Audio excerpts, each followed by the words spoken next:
전국의 기독교 텔레비전 시청자 여러분, 그리고 이 자리에 나오신 방청객 여러분 안녕하세요. 오늘부터 여러분과 함께 김수경 건강강좌로 이끌어갈 김수경입니다. 안녕하십니까?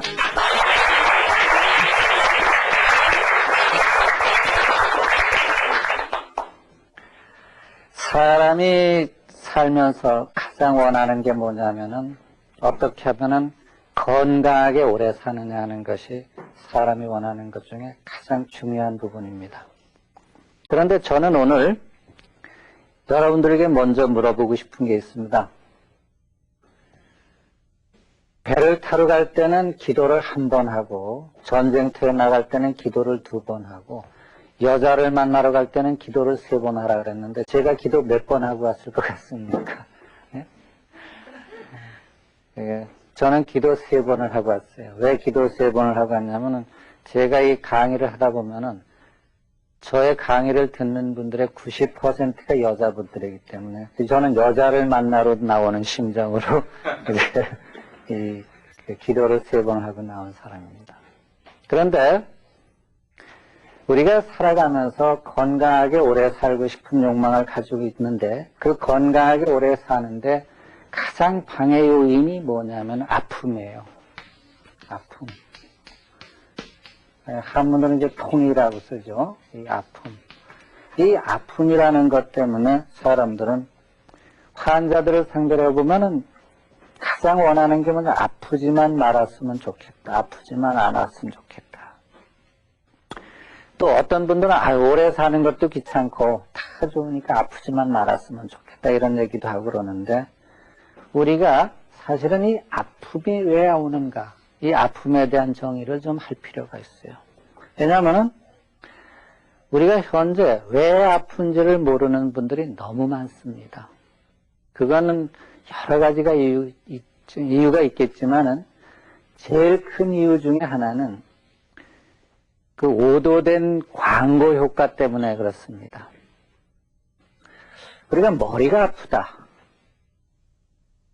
또 무릎이 아프다, 생리통이 있다 이렇게 되면 사람들은 왜 머리가 아픈가, 왜 무릎이 아픈가, 왜 생리통이 있는가 하는 것에 대해서는 전혀 생각하지 않아요. 뭐라고 생각합니까? 머리가 아플 때는 그냥 약국에 가서 진통제 하나 먹으면 되겠지. 또는 뭐 무릎이 아프다 그러면은 거기다가 뭐 무슨 파스 같은 거 하나 붙이면 되겠지. 이런 식으로 생각을 합니다. 그거는 우리의 지금 그 삶 자체가 오도된 광고 때문에 그렇게 삶이 인식이 되어 있어요. 중학교 1학년 영어 시험에 이 호프라는 그 단어가 나왔는데 이 답 중에 제일 많았던 답이 뭔지 아세요?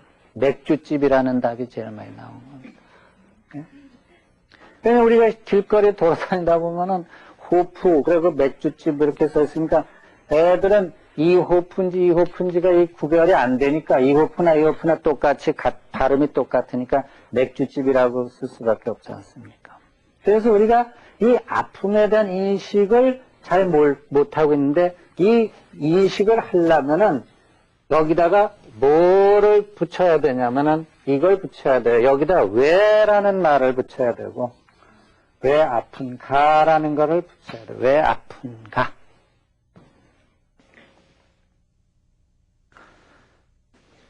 왜 아픈가? 우선 결론적으로 말하면 사람이 아픈 거는 잘못 살아서 아픕니다. 결론을 먼저 얘기하면 왜 잘못 사는 게 아픈가?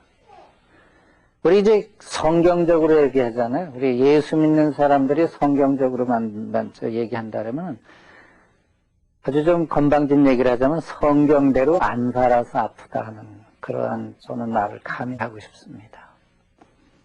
그럼 강의하는 당신은 성경대로 사느냐? 뭐 저도 성경대로 못 살아요. 그러나 최소한 더 안 아프게 살도록 노력은 하죠. 그래서 혀 짧은 서당 선생이 이 리을 발음을 못해가지고 리을 발음 못하고 디귿 발음밖에 못하는 겁니다. 그러니까 이 바람풍자가 안 나오는 거예요. 그러니까 뭐라고 학생들 보고 따라 읽으라냐면 바람풍. 그러니까 학생들이 바람풍 그럴 거 아니에요. 속이 터지지. 그러니까 이놈아 내가 바단풍 하라 그랬지 바단풍 하라 그랬느냐고. 자기는 리을 발음이 안 되니까 그러니까 학생들은 바단풍 따라 하니까 이게 안 되는 거죠. 실질적으로 오늘 우리 시대에 혀 짧은 그런 건강 지도사가 있을까봐 상당히 염려가 되는 거죠. 자기 혀가 짧은데 자기 혀 짧은 건 생각 안 하고 남의 혀를 자꾸 탓하는 그런 사람들이 있을까봐 저는 두려운 겁니다. 저도 이 강의를 하면서 무엇이 두려우냐 하면은 이 시청을 하시는 우리 천만 기독교 성도님들께서 이 강의를 통해서 정말로 건강하게 사는 방법을 배우셨으면 좋겠는데 제가 혀 짧은 서당 선생식으로 저의 아전인수격인 어떤 독선적인 이기주의에 빠져가지고 강의를 해드리면은 여러분들에게 오히려 건강을 위해서 강의를 안 하는 것만 못지 않느냐 이런 생각을 하게 됩니다. 그래서 왜 아픈가 하는 거에서 먼저 말씀드린 건 잘못된 삶이다. 잘못된 삶. 그러면 뭐를 알아야 돼요? 삶을 알아야 됩니다. 삶이 뭐예요? 삶은 뭐예요? 삶은 뭐예요? 삶은 계란?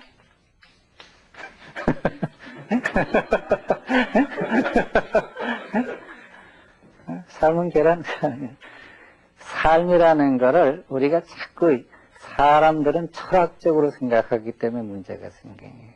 삶이라는 게 별거 아니에요. 삶이 크게 8가지 일하는 게 사는 거예요. 첫 번째, 숨 쉬고. 두 번째, 물 마시고. 세 번째, 밥 먹고. 네 번째, 잠자고. 다섯 번째, 싸고. 예? 여섯 번째, 일하고. 그 다음에 생각하고, 쉬고.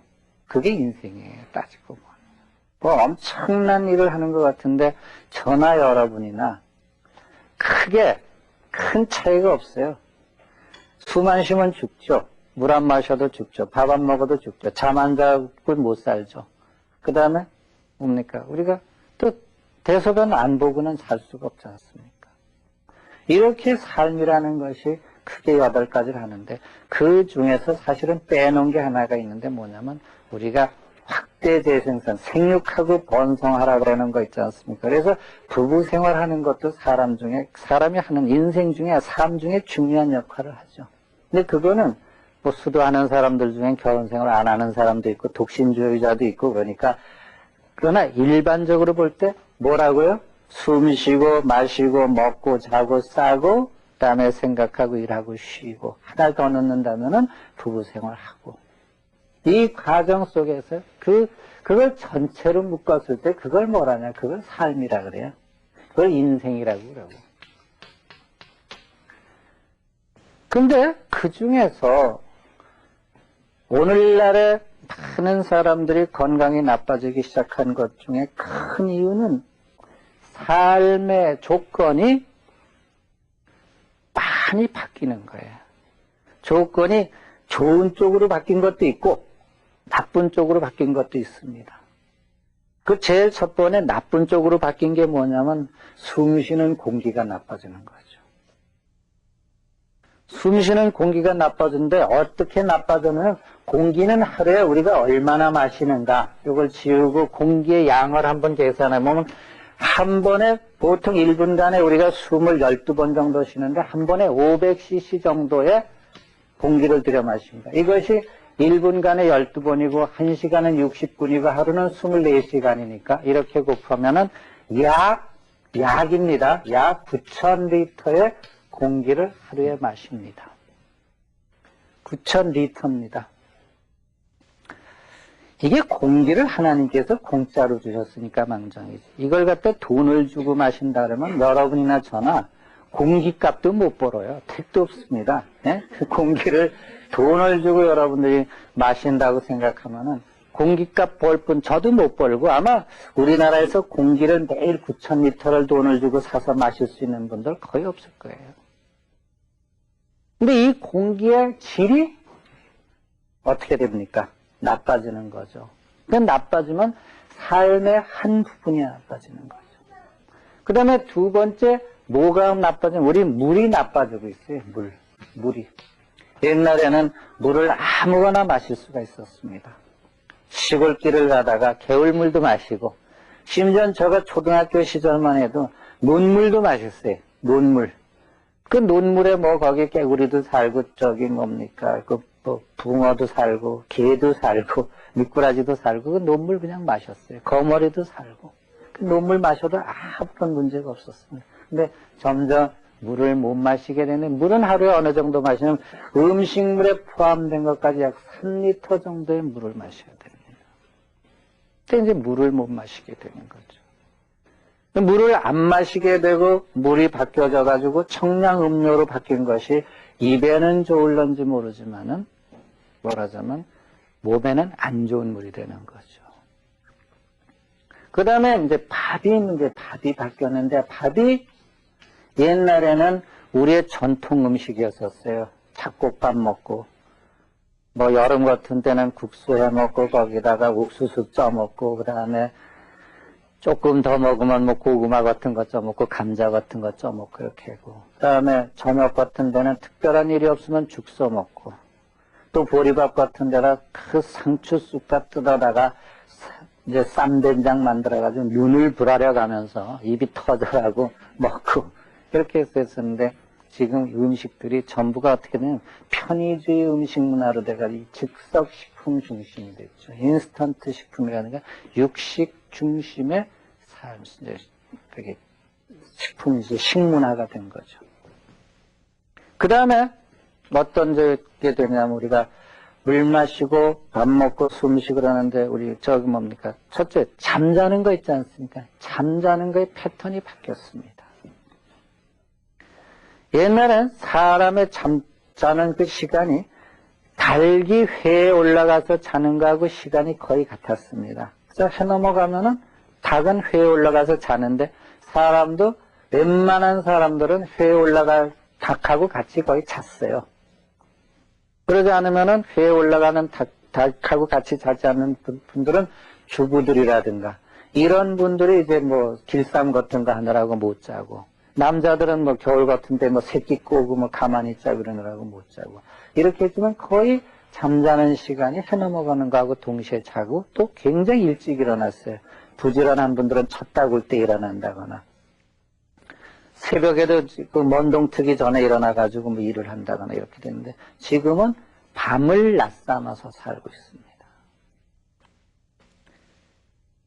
그 다음에 옛날에는 대변을 못 봐가지고 문제가 생기는 사람들은 거의 없었습니다. 왜냐하면 옛날에 음식 문화라는 거는 대변을 못 볼 이유가 없어요. 왜냐하면 뭐 섬유질이 풍부한 식사, 곡식, 그런 거 채식 중심으로 해가지고 먹다 보니까 대변을 못 보는 사람들이 거의 없었는데, 현대인들은 대변을 못 보는 사람들이 반 이상이 돼요. 그래서 1990년도에는 맹장염 환자가 병원에 입원한 횟수가 제일 많았습니다. 2000년 통계에는 치질로 병원에 입원한 사람이 병원 입원 환자 랭킹 1위입니다. 치질이라는 것 때문에 병원에 입원한 사람들이 1위에 1위.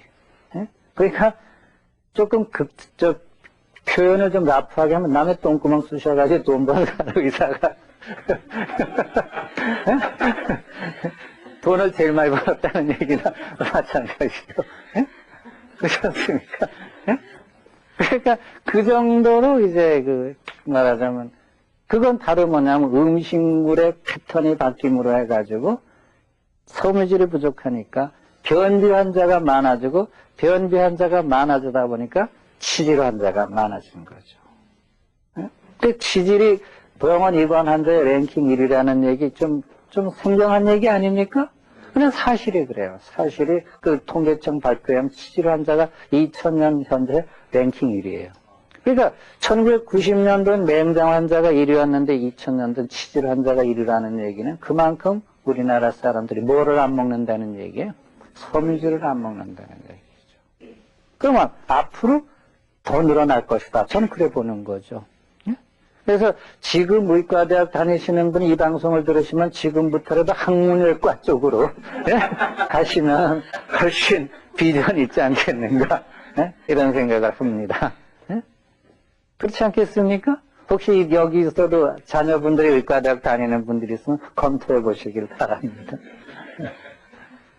그러니까 이제 잠자는 패턴이 바뀌고 이렇게 그 변을 제대로 못 보니까 사람이 말이죠. 먹는 것보다 더 중요한 게 사실은 싸는 겁니다. 아주 옛날에 고사가 있습니다. 임금이 어디 출타를 가서 여행을 하는데 갑자기 막 대변이 마려운 거예요. 대변이 마려우니까 어떻게 할 수가 없어요. 임금은 아무 데서나 똥을 못 누게 돼 있답니다. 그래서 이 바닥에다 비단을 깔아야 된대. 그 비단 깔고 궁녀들이 이제 치마로 이렇게 가리고서는 이제 강강수월래 할 때 식으로 띵 둘러서 가지고 이제 가려가지고 그러고서 이제 그 똥을 누게 돼 있는데 그 분위기에서 똥 나오겠습니까?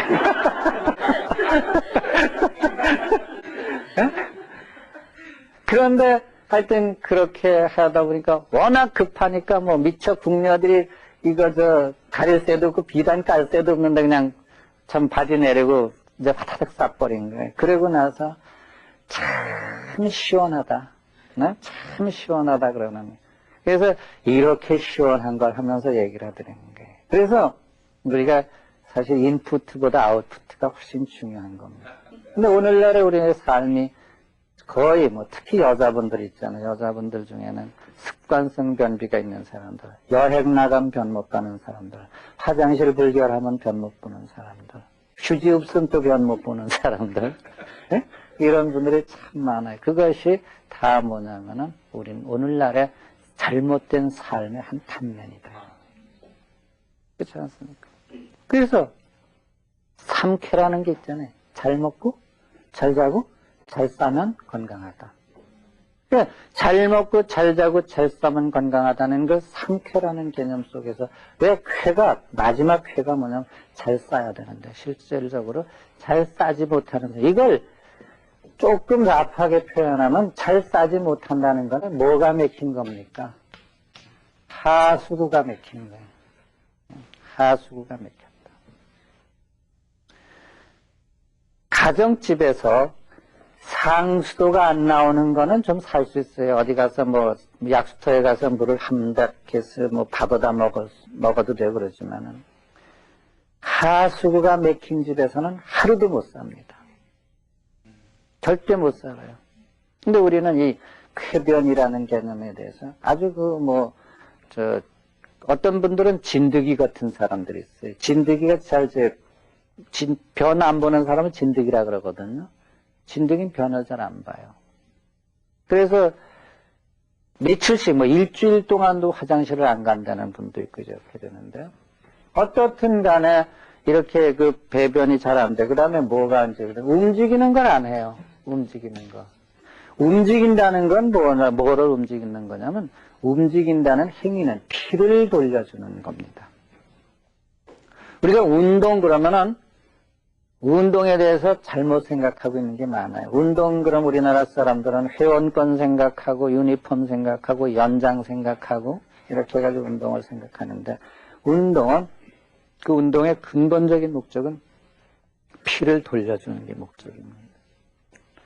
운동에 대해서 우리나라에 아주 재미있는 얘기가 있잖아요. 고종 황제 때 외국 공사들이 서울운동장에 모여가지고 테니스 시합을 하면서 우리나라 정승들을 불렀다는 거예요. 지금으로 말하면 장관급에 있는 사람들을 테니스 구경 오라고 불렀더니 가서 부르니까 안 갈 수 없어서 갔는데 가보니까 공사들이 팬티바람으로 뻘뻘 흘리면서 땀을 막아요. 그러면서 운동을 하니까 우리나라 대감들이 뭐라 그랬는지 아세요? 저 힘든 것들을 왜 하인들을 안 시키고 본인들을 하는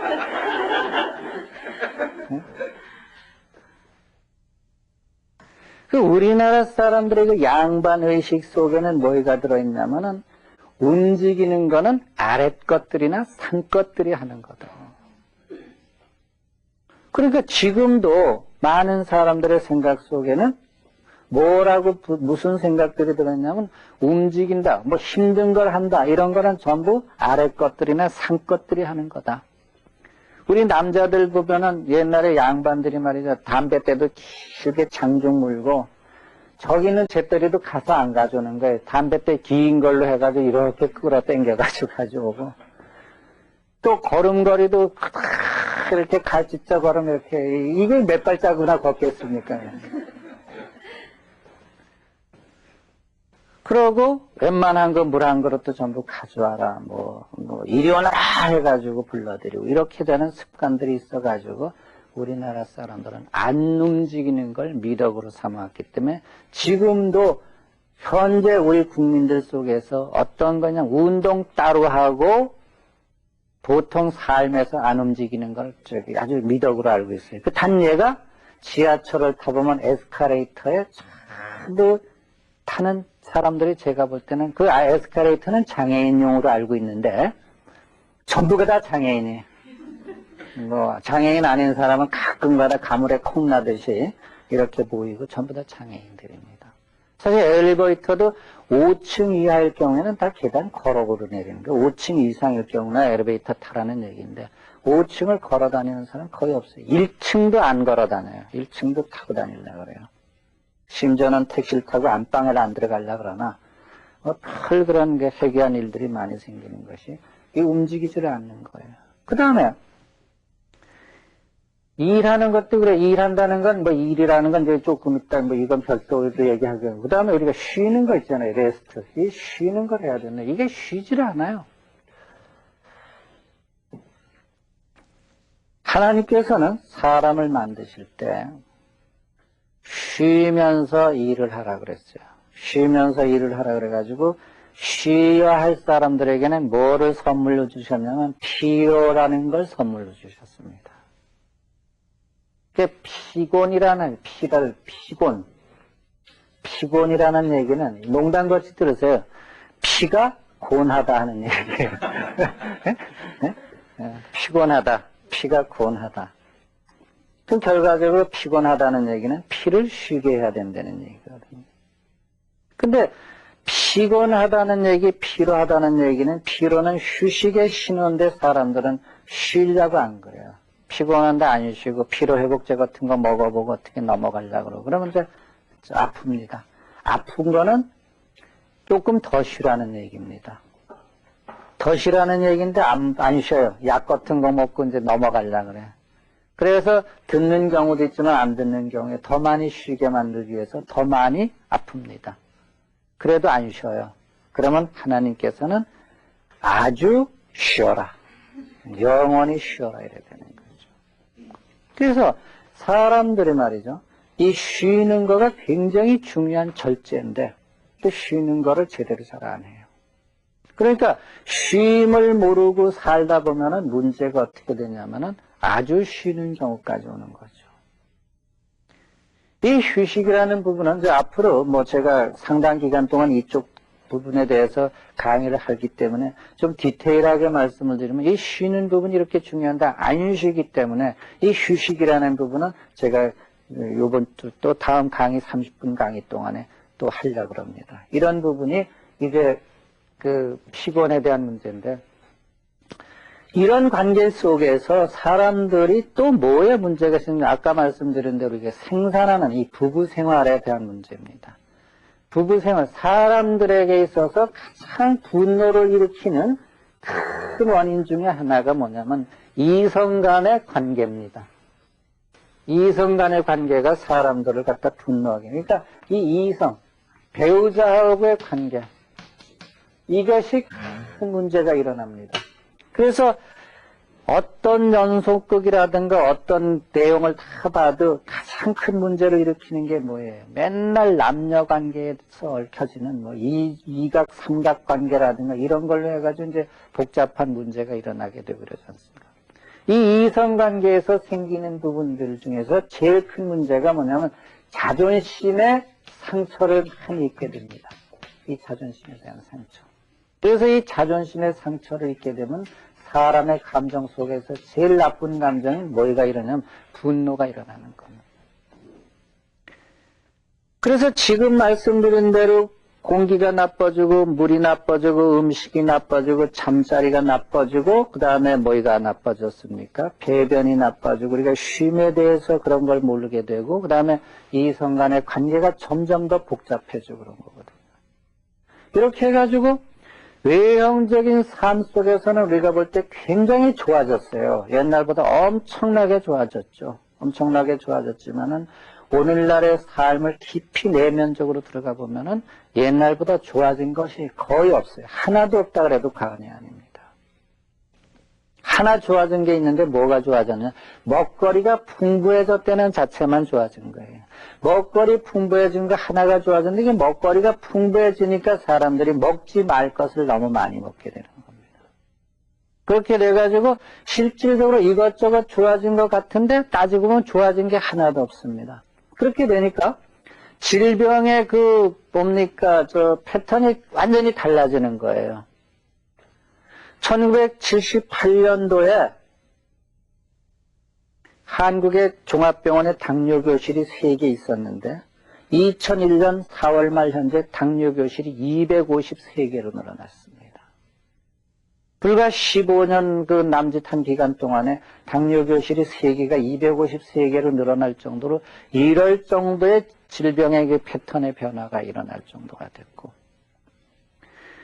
그러니까 옛날에는 결핵이라든가 이런 세균성 질환으로 병을 앓던 사람들이 많아졌는데 지금은 반대로 뭡니까? 암이라든가 뇌졸중이라든가 심장병이라든가 이런 쪽으로 말하자면 순환기 계통이라든가 세포가 잘못돼서 병이 생기는 거. 교통사고는 지금까지 10년 동안에 교통사고가 차지하는 사망률은 맨날 4번입니다. 4번째입니다. 실질적으로 어린애들은 이 홍역이라든가 이런 거 하다 죽는 애들이 줄어든 반면에 지금 뭐 천식으로 해가지고 죽는 아이들이 많이 생겼고, 그 다음에 청장년의 사람들은 뭘로 많이 죽냐면 이 간염으로 해가지고 죽는 사람들이 거의 대부분이고, 노전의 사람들은 중풍으로 해서 죽는 사람들이 아주 많이 생긴 겁니다. 그래서 실질적으로 우리 아픔이라는 문제를 놓고 갖다 정의를 해보면은 삶이 잘못돼가지고 병이 생긴 건데 지금 문제는 삶을 고칠 생각들을 안 하는 거예요. 삶의 주체는 남입니까? 본인입니까?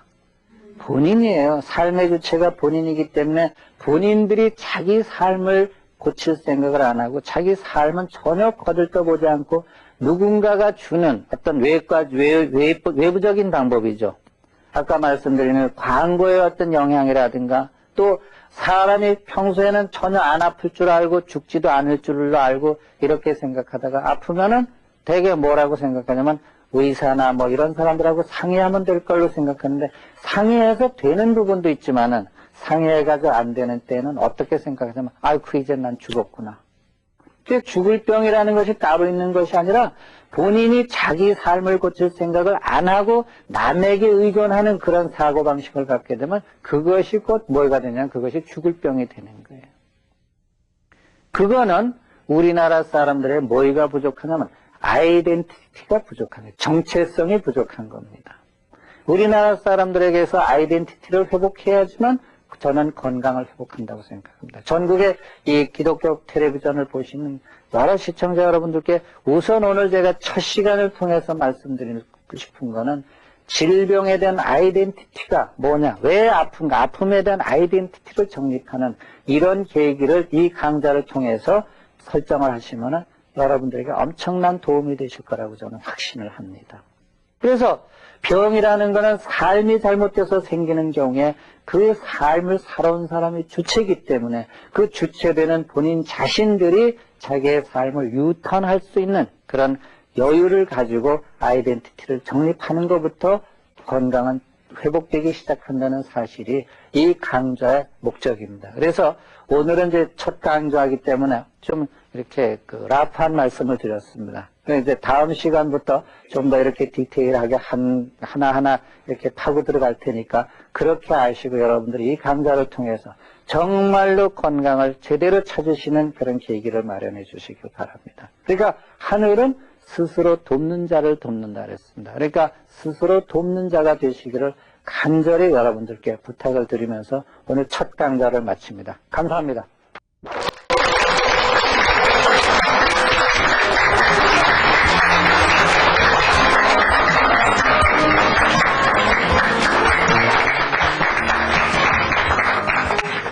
여러분 안녕하세요. 다시 섰습니다.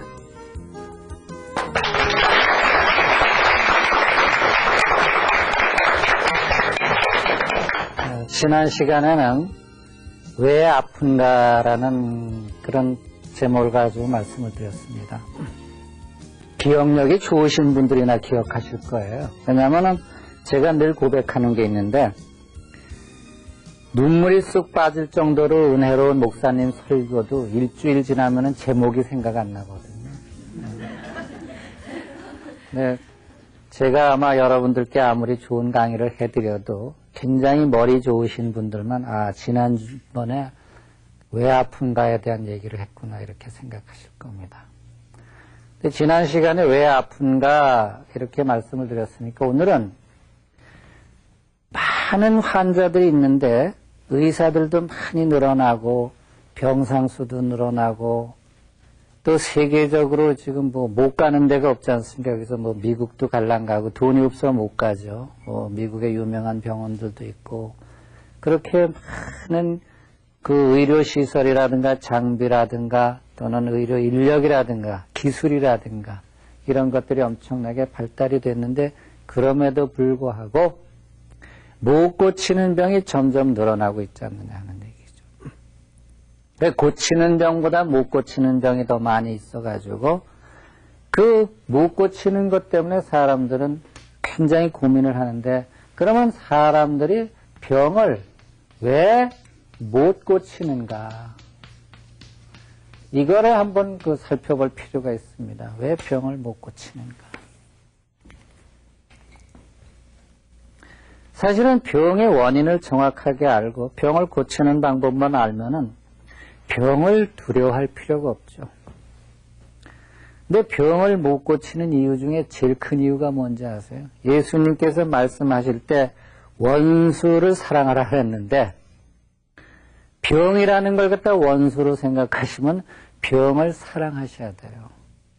병을 사랑하는 그런 마음을 가져가지 돼요. 그러니까 내가 병을 사랑해가지고 병과 더불어 산다든가 아니면 병을 이긴다든가 이런 생각을 하고 살면 되는데 병은 왼수라 그래가지고 원수 그 자체로 그냥 이렇게 그러니까 완전히 세균 그러면 그냥 잡아 죽여야 되는 것 뭐 이런 식으로 생각하는데 그게 아니에요. 그렇게 생각하면 절대 정말 병을 못 고칩니다. 그 병을 고치려면은 의식의 전환이 있어야 돼요. 패러다임의 전환이라 그러죠. 의식의 전환이 없이는 병을 못 고치게 되어 있습니다. 왜 패러다임의 전환이 필요하냐는 것을 좀 정리를 해드릴게요. 지난 시간에 말씀드렸듯이 우리의 질병이 옛날에는 어떤 것이 주로 질병이냐면 세균이 병을 일으키는 주범이었었습니다. 그래서 제가 어릴 때만 해도 거의 세균 때문에 이 세균성 질환을 우리말로는 다른 말로 뭐라 하냐면 전염병이라 그럽니다. 이 전염병이라는 건 우리 몸에 하여튼 박테리아가 됐든 바이러스가 됐든 이것들이 들어와 가지고 병을 일으키는 병인데 그래서 이 세균성 질환. 그래서 사람들은 지금까지도 모든 의식 속에 무슨 의식이 들어있냐면은 병은 옮기는 것이 병이다 하고 생각을 하고 있어요. 그렇기 때문에 자기가 병을 만들었다고 생각을 하지 않습니다. 병을 옮긴다고 생각하니까 병균이 옮긴다. 그래서 심한 경우에 암 환자를 갖다 문병 가는 사람들 중에는 가다가 병 옮으면 어떡하지 하는 염려를 하는 분들이 없지 않아 있습니다. 실질적으로. 그래서 세균성 질환이 주종을 이루던 것이 1960년대까지의 그 세균성 질환이 주종을 이룬 겁니다. 그러니까 이안 플레밍이라는 사람에 의해 가지고 페니실린이 만들어져 가지고 페니실린이 나와 가지고 세균을 박멸하게 되니까 의사들이 무슨 생각을 했느냐 이제는 못 고칠 병이 없다 이렇게 생각한 겁니다.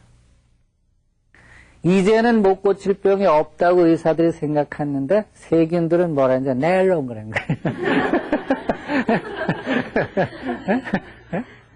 왜?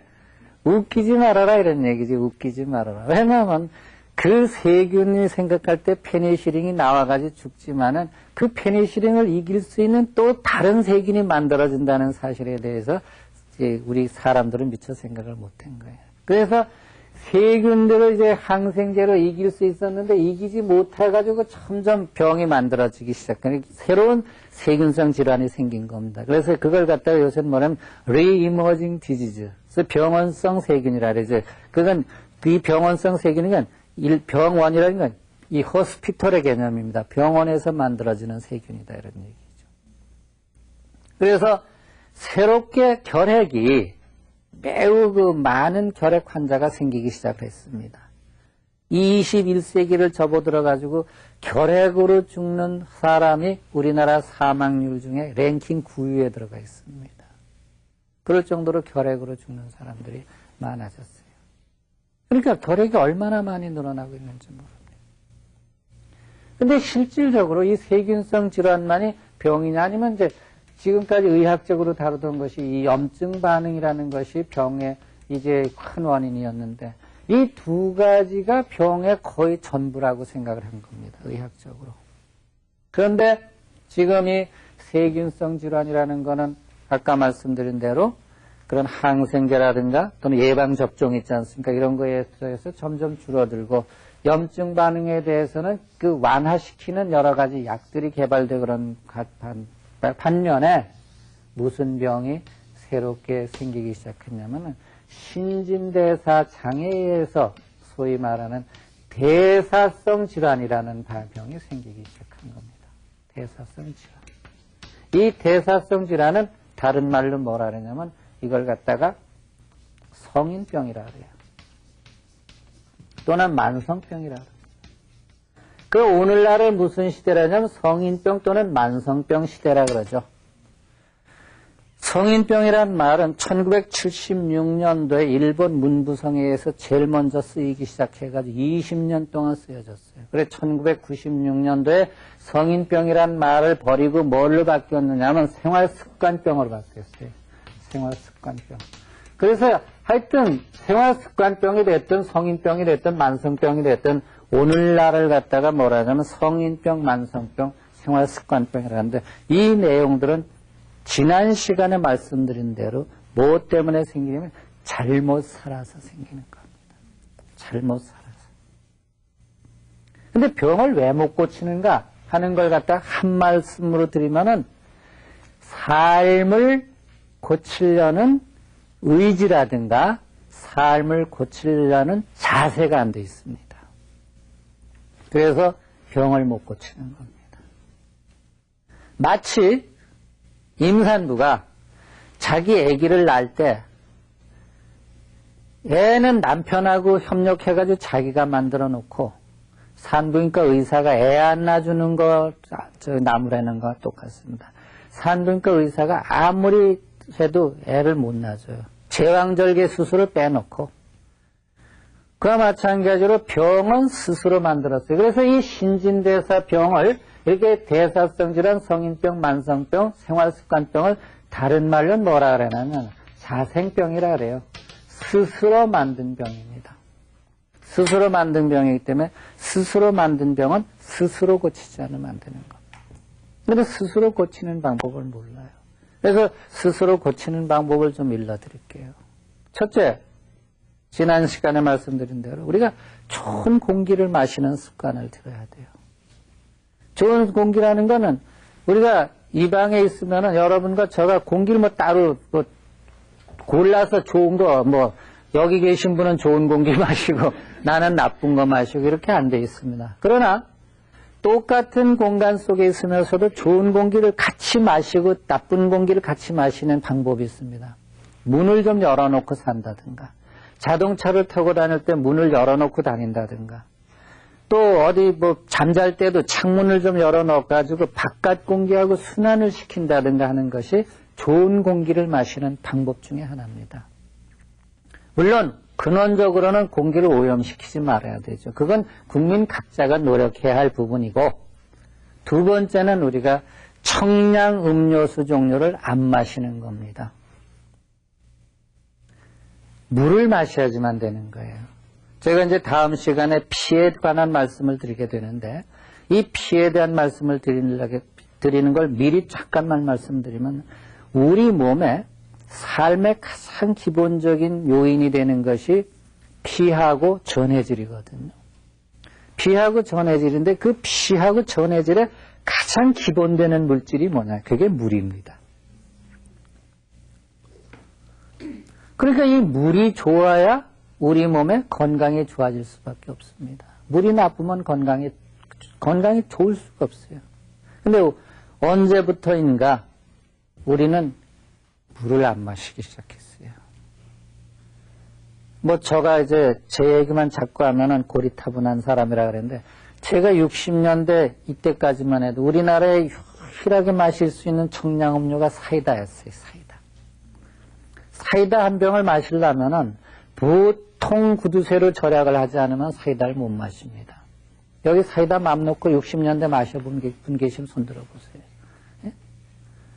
저는 50년대까지는 심리사탕을 물고 간 사람입니다. 심리사탕인 게 사탕을 한 번 물면은 이게 사탕이 녹는 것이 아까워가지고, 네? 이걸 깨물어 먹지는 못하는 거예요. 그래가지고 심리길을 걸어가는 거예요. 그래서 사탕 하나를 물고 심리를 가니까 별명이 심리사탕이에요. 요새 젊은 사람들한테 이런 얘기를 하면 무슨 찬새 신나라 까먹는 소리 하느냐고 이렇게 얘기를 하기 때문에 실질적으로 그래요. 그러던 것이 이제 70년대, 80년대 들어오면서 지금 거의 어디 이런 고속버스 휴게소 같은 데 가보면, 고속도로 휴게소 같은 데 가보면 제가 알기로는 청량음료수가 수십 종류가 넘는 것 같아요. 그건 100여 종 이르는 것 같아요. 그러니까 사람들이 물을 점점 안 마시게 되죠. 물을 안 마시면은 우리 몸의 전해질의 질이 떨어지게 돼 있고 피의 질이 떨어지게 돼 있습니다. 이 얘기, 더 자세한 얘기 이제 피 강의할 때 말씀을 드리겠지만, 이렇게 되니까 물을 꼭 마셔야 되는데 우리가 물을 멀리하기 시작한 겁니다. 그건 왜 그러냐? 너무 물이 흔했었기 때문에 그래요. 6.25 당시에 미군들이 우리나라에 참전해가지고 전쟁 기록사를 보면은 미군 피해가 적었던 이유 중에 제일 큰 이유는 한국에 물이 좋았기 때문에 미군 피해가 적었다는 기록이 있습니다. 장군, 여기 참전했던 장군의 증언 속에 있습니다. 근데 그렇게 우리가 물을 마시던 건 물을 안 마신 거죠. 그 다음에 밥이 질이 아주 나빠진 거예요. 밥이 어떻게 질이 나빠졌느냐. 우선 육식 중심, 인스턴트 식품 중심에 또 튀김 음식 중심으로 이제 밥이 나빠진 겁니다. 그런데 우리가 이 먹는 거에 대해서는 저부터도 한이 있어요. 제가 어릴 때는 그렇게 없는 집에서 안 살았는데, 그래도 밥 한 번 실컷 먹었으면 좋겠다는 한을 가지고 있는 게 우리 국민의 정서입니다. 그래서 먹을 거리가 있을 때는 많이 먹는 것이 아주 미덕으로 돼 있어요. 그러니까 많이 먹어라, 근데 실질적으로 많이 먹는 것보다 지금 문제가 되는 거는 나쁜 음식을 많이 먹는 데 문제가 있죠. 얼만큼 많이 먹느냐. 세상에 손톱으로 배찔 나가면서 먹는 건 사람밖에 없습니다. 어디서? 뷔페 식당에 가보세요. 그런 사람 흔히 발견합니다. 뷔페 식당 가보면 손톱으로 배찔 나가면서 한 번 더 갈까 말까. 그러니까 음식 중에 제일 나쁜 게 과식인데 과식을 하게 되는 겁니다. 그 다음에 육식. 음식을 조금 정리를 할게요. 여기서 이제 저는 이 강의를 하면서 무슨 영양학적이라든가 이런 식으로 거창하게 강의를 하려고 그러지 않아요. 우리가 이제 3대 영양소라는 거 있잖아요. 탄수화물, 단백질, 지방질이 3대 영양소인데, 어떻게 먹는 것이 음식을 잘 먹는 건지 한번 계산해 보자고요. 음식이 제일 먼저 들어가면 입에서 침하고 섞여가지고 버무려지죠. 혓바닥은 이렇게 이제 섞어주고, 침원 이렇게 이제 섞어주는데, 침 속에 들어있는 그 알파 아밀라제는 탄수화물을 분해시켜주는 효소입니다. 입에 들어가면서부터 제일 먼저 침에서 탄수화물을 분해하는 효소가 나오거든요. 입에서는 단백질 분해 요소나 지방질 분해 요소가 안 나와요. 그 입에서부터 위에까지는 탄수화물을 분해하는 효소에 의해 가지고 음식물이 소화가 됩니다. 잘 들으셔야 됩니다, 여러분들. 단백질하고 지방질은 어디 가서부터 소화가 되기 시작하면 십이지장에서부터 소화가 되기 시작합니다. 십이지장은 요 마디 12개의 길이입니다. 자기 손가락 요 한 마디 있지 않습니까? 요거 12개의 길이가 십이지장이니까 한 뼘이에요. 한 뼘의 길이 속에 내려갈 동안에 단백질하고 지방질은 분해가 됩니다. 가만히 생각해 보세요. 여기서 십이장이 뭡니까? 췌장에서 나오는 단백질 분해 효소가 나오죠. 그 다음에 담즙에서 나오는 지방질 분해 효소가 담즙 속에 들어있는 지방질 분해 효소가 여기서 분비가 되거든요. 잘 생각해 보셔야 돼요. 근데 이 십이지장을 지나고 나면은 단백질 분해 효소가 나오면 안 돼요. 왜 나오면 안 되냐면 작은 창자가 다 녹아버리는데 계속 단백질 분해 효소가 나오면은 그렇잖아요.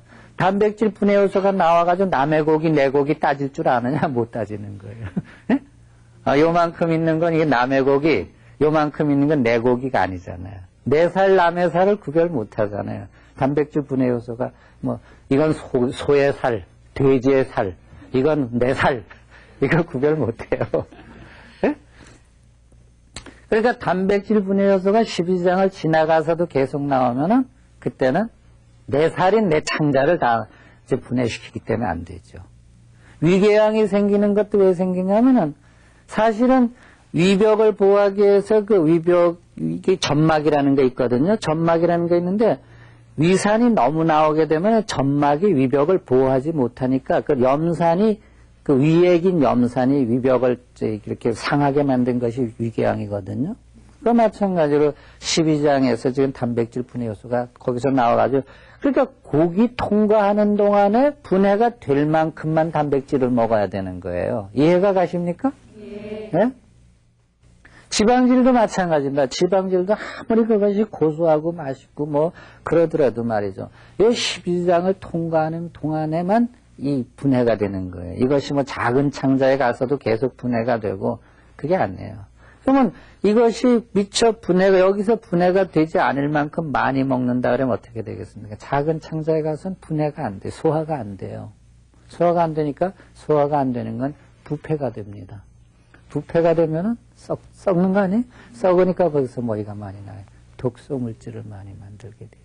독소물질을 많이 만들게 되면 그것이 잘 나가면은 방귀를 통해서 가스로 나간다든가 아니면 대변을 통해서 나가지만 그것이 너무 많이 생기면 혈액 속에 녹게 이제 용해가 되게 되어 있습니다. 그러면 그것이 이제 머리도 아프게 되고 또 세포를 나쁘게 만들게도 하고 이렇게 되죠.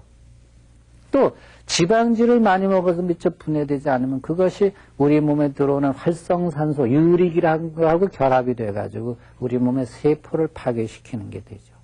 그 다음에 이 단백질이라든가 지방질은 섬유질이 없는 음식이기 때문에 대장에 가가지고 섬유질이 부족하기 때문에 변비를 일으키는 원인이 되죠. 이제 그런 거예요. 그러니까 지금 우리의 음식 문화가 어떻게 바뀌었느냐 하면 조금 전에 말씀드린 대로 그런 식으로 음식 문화의 패턴이 바뀌다 보니까 사람들이 그냥 무심히 먹는 거예요. 우리가 성경적으로 얘기하면 좋습니다. 저는 선악과가 뭐냐? 선악과가 요새 얘기하는 말하자면 인스턴트 식품, 육식, 그렇게 튀김 종류가 전 선악과라고 보는 사람이에요. 선악과의 정의가 뭐예요? 보암직도 하고 먹음직도 하고 지혜롭게 할 만큼 탐스럽기로 한 것이 선악과인데 요새 보암직스럽지 않고 먹음직스럽지 않고 탐스럽지 않은 음식이 어디 있느냐. 그리고 고소하고 새콤하고 달콤하니까 전부 뭐에 좋아요? 입에 좋죠. 여기 제가 여쭤볼게요. 남편 있죠? 먹어봐가지고 맛있으면 남편 먹여요, 안 먹여요? 먹이죠.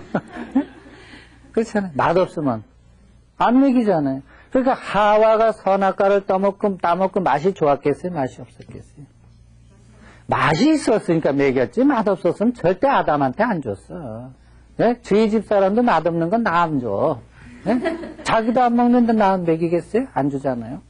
그러니까 오늘날의 선악과라는 것이 새콤하고 달콤하고 고소한 것이 선악과인데 이것을 많이 먹게 되기 때문에 이렇게 해서 지금 말씀드린 그렇게 돼가지고 일어나는 일들이 신진대사 장애다 이런 얘기. 거기다가 우리가 음식을 먹을 때 탄수화물, 단백질, 지방질만 아무리 먹어도 소용없어요. 이건 탄수화물은 우리 몸에 들어와서 뭐의 역할을 하면 에너지 역할을 합니다. 이것은 우리 몸에 들어와서 건축자재 역할을 해요. 그 다음에 지방질은 우리 몸에 들어와서 뭐냐? 조절물질의 역할을 합니다. 그래서 사람을 뭐라 그러냐면은 움직이는 건축물이라 그런 겁니다. 사람을 움직이는 건축물이라 그래요. 저나 여러분이나 정자와 난자가 결합이 돼서 죽는 순간까지 계속해서 건축 행위가 이루어지는 거예요.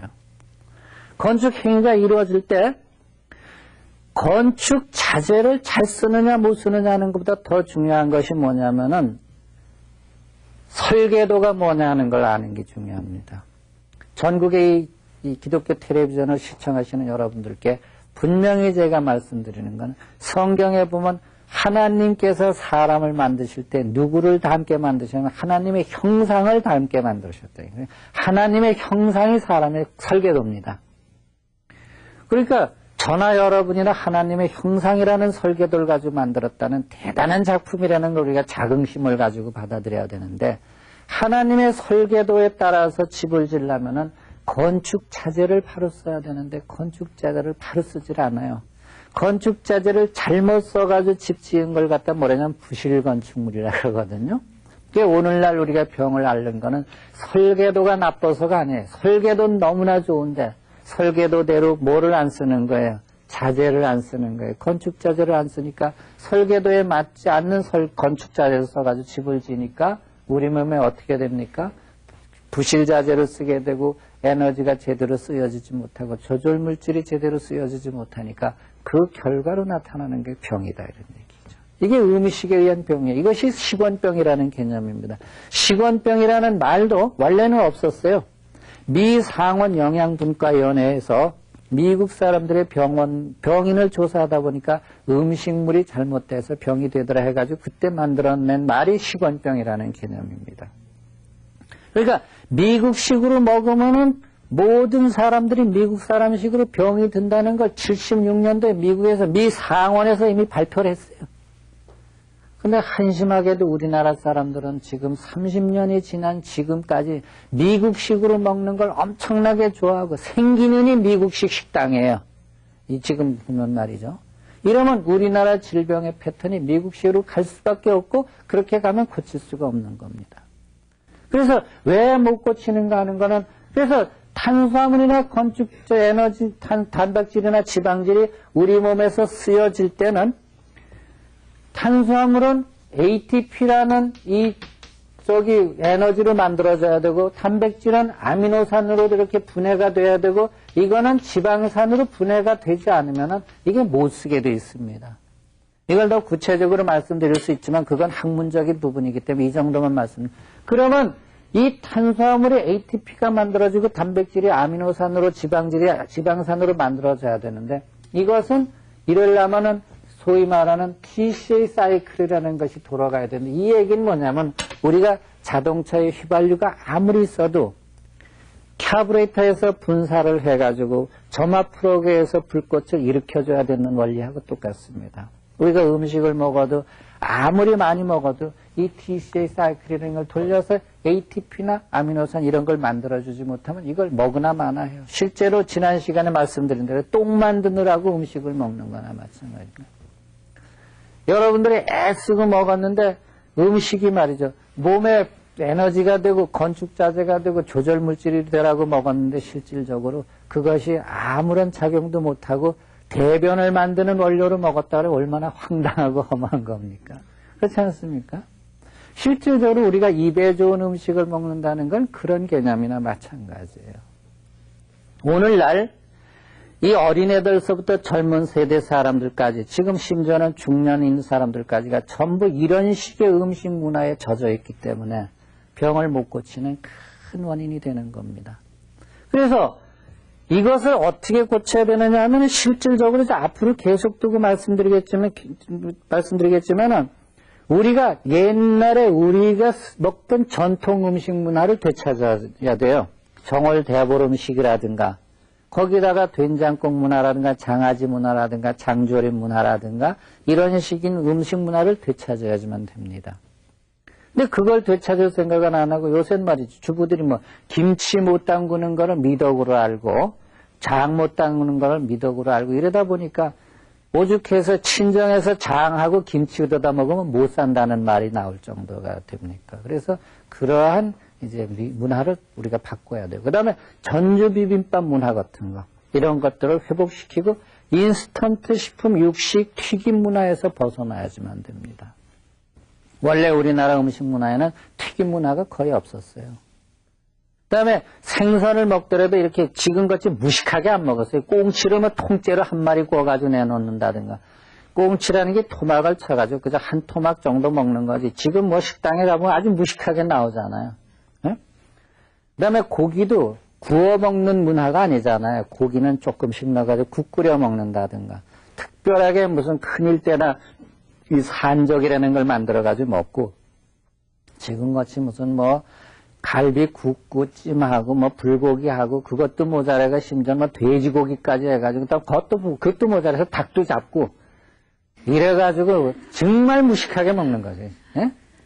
그렇게 먹는 문화는 우리 문화 속에 없었던 거예요. 그러니까 우리 전통 문화를 회복시키는 그런 방법이 우리의 음식 문화를 말하자면 그 먹거리 문화를 바꾸는 그런 방법 중에 하나입니다. 그리고 우리가 적당하게 움직여야 돼요. 운동해야지만 되고 그리고 해 넘어가면은 될 수 있으면입니다. 뭐 저기 못하는 걸 갖다가 꼭 하라 그러면 그건 염장 질려는 거가 되니까 될 수 있으면 해 넘어가면은 좀 쉬도록 오히려 저녁엔 좀 일찍 자고 아침에 일찍 일어나서 행동을 취하는 그런 그 생활 패턴을 좀 바꾸고 그리고 저녁을 좀 가볍게 먹는 습관이 필요합니다. 저녁에 많이 먹는 이 디너 타입의 소위 그 음식 문화는 이건 미국식 문화예요. 그건 안 됩니다. 이 디너 타입의 음식 문화를 갖다 도입하면은 살이 찔 수밖에 없습니다. 머리가 무거울 수밖에 없어요. 그래서 운동을 하고 이래야 되는데 운동을 안 하고 조금 전에 말씀드린 대로 뭐 안방까지도 차를 끌고 들어가려고 그러고 이런 식으로 하다 보니까 이런 문화 속에서는 우리가 건강할 수가 없습니다. 그래서 계속 이어지는 강의이기 때문에 제가 기독교 텔레비전 시청자 여러분들께 부탁드리고 싶은 거는 제가 계속해서 이어지는 강의를 하니까 이걸 갖다가 초점을 맞추셔가지고 계속적으로 들으셔야 맥락이 이어집니다. 그래서 들어도 되고 그만 안 들어도 되고 충청도 아줌마식은 안 됩니다. 와도 그만 가도 그만 뭐 이런 식인 거는 안 됩니다. 그러니까 철저하게 이 강의를 좀 꾸준히 들으셔가지고 맥을 이어가시길 바라는 거예요. 왜냐하면 시간 관계상 제가 하고 싶은 얘기를 다 할 수 있을 때도 있고 할 수 없을 때도 있지 않느냐 이거죠. 그럴 때 그걸 갖다 계속 이어가서 해야 되니까 그런 부분을 참조하시길 바라는 거죠. 그래서 삶을 고친다는 데 있어서 지난 시간에 말씀드린 대로 아이덴티티의 정립이 아주 중요한 겁니다. 지금 이리 갔어요. 이리 가다 보니까 뭐예요? 잘못 가고 있는 겁니다. 잘못 가고 있을 때는 유턴 해야죠. 잘못 살았다. 내가 잘못 살고 있다. 지금까지 잘못 살아왔다 하고 느끼는 순간에 어떻게 해야 됩니까? 지금부터라도 내가 바로 살아야 되겠다. 지금 저기 용인을 가는 사람이 가다 보니까 의정부로 가고 있다. 근데 의정부로 가고 있는 사실을 알고도 계속 가면 어디로 가겠습니까? 휴전선까지 밖에 더 가겠습니다. 휴전선까지 가가지고 돌아올 일이 뭐 있느냐 이런 얘기예요. 그렇지 않습니까? 의정부에서 돌아오면 될 거를. 근데 많은 분들이 의정부에서 돌아올 생각을 안 하고 뭔가 자꾸 의정부에서 지나서 가다 보면 길이 나서겠지 이렇게 생각하는데 그렇게 하는 길이 없어요. 절대 길이 없습니다. 그러니까 유턴하는 그 아이덴티티를 정립할 필요가 있어요. 그래서 왜 못 고치는가 하는 거는 자기가 유턴할 수 있는 마음가짐이 안 됐기 때문에 그렇습니다. 그러니까 유턴하는 방법들을 모르는 겁니다. 그래서 제가 앞으로 유턴하는 방법을 알려드리려고 그러는 겁니다. 그것이 이 시대에 건강할 때 왜 아픈가, 왜 못 고치는가 이런 부분을 정리해 나가는 부분입니다. 왜 못 고치는가 하는 거는 지금 말씀드린 대로 유턴하는 방법을 모르고 유턴하는 시기를 못 잡는 거예요. 그러니까 계속 방황하다 보니까 몸은 몸대로 버리고 돈은 돈대로 버리고 시간은 시간대로 버리고 이렇게 해가지고 병을 못 고치는데 그러한 어리석음을 범하지 않는 여러분들이 되시길 바랍니다. 다음 시간에 뵙겠습니다. 감사합니다.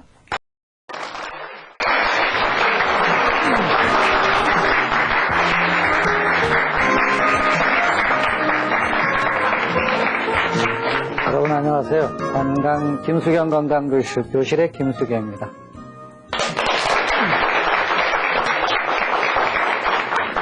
지난 2번에 걸쳐서 사람은 왜 아픈가, 또 왜 못 고치는가에 대해서 얘기를 했습니다.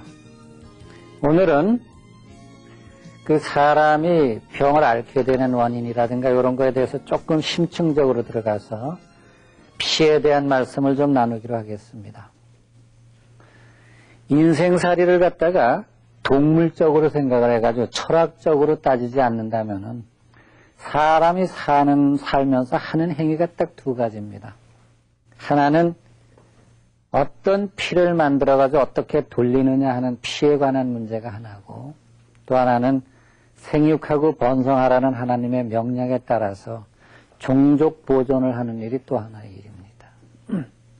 왜 이렇게 귀결이 되냐면요.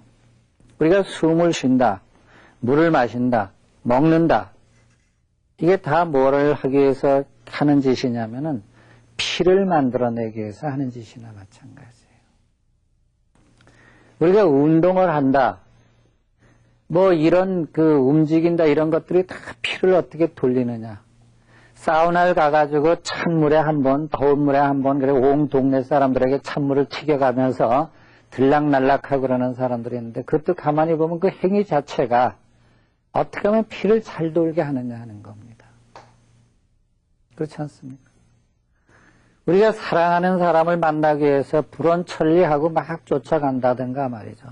뭐 좋은 사람이 만나자 그러면 열일 제쳐놓고 만나고 그러는 건 다 궁극적인 목적은 뭡니까? 그 배우자를 통해서 종족 보존을 시켜나가자는 거죠.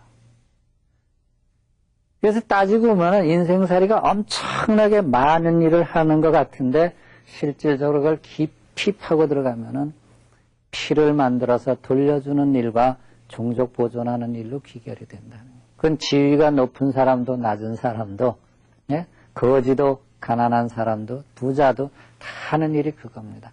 여러분들이나 저도 그래요. 제가 살아있어서 지금 여러분들 앞에서 이렇게 강의를 하고 그러지만은 제가 하는 일도, 제가 숨 쉬고 먹고 마시고 이러는 일도 제가 어떻게 하면 피를 만들어내느냐, 어떤 피를 만들어내느냐 하는 거고, 제가 뭐 여러분들에게 운동을 해라, 뭐 에스카레이터를 타지 말아라, 계단을 오르내려라, 아침에 뭐 걸어라, 스트레칭을 해라, 이런 얘기 전부 다 목욕을 자주 해라. 사실은 목욕의 개념은 때를 밀어내는, 때를 벗겨내는 목적도 있지만 그거보다 더 큰 목적은 혈액순환을 잘 시켜주는 일이거든요. 근데 좋은 피를 만들고 피를 잘 돌려주는 거. 그러니까 좋은 피를 가지고 피를 잘 돌려주는 사람은 건강하고, 나쁜 피를 만들어가지고 피가 잘 안 돌아가는 사람은 그건 건강할 수가 없는 겁니다. 잘 아시겠지만은 의학이 제일 많이 공헌한 일이 뭐냐면 피검사예요. 피검사를 해가지고 피 한 방울을 가지고 지금은 뭐 1조분의 1g이라는 피코그램 단위까지 분석을 해가지고 피를 가려내는데, 그래도 그것이 뭐냐, 피의 OX예요. 피가 좋으냐 나쁘냐. 어떤 사람이 피가 좋으면은 그 사람 건강하니까 병이 없다, 이렇게 얘기하고, 피가 나쁜 게 쫙 수백 가지 항목으로 나오면은 그 나쁜 것이 어떻게 나쁠 때 어디에 병소가 있다는 걸 가려내는 행위다, 이런 얘기죠. 그런데 피가 나쁘면은 왜 병이 생기는가 하는 걸 한번 알아봐야 돼요. 그럼 피가 하는 일을 좀 따져보자, 이게. 피가 무슨 일을 하길래요? 의학적으로 얘기하지 말고 좀 무식하게 얘기를 하겠습니다. 피가 하는 일은 크게 한 너댓 가지 일을 합니다. 제일 먼저 피가 하는 일은 피는 배달부입니다.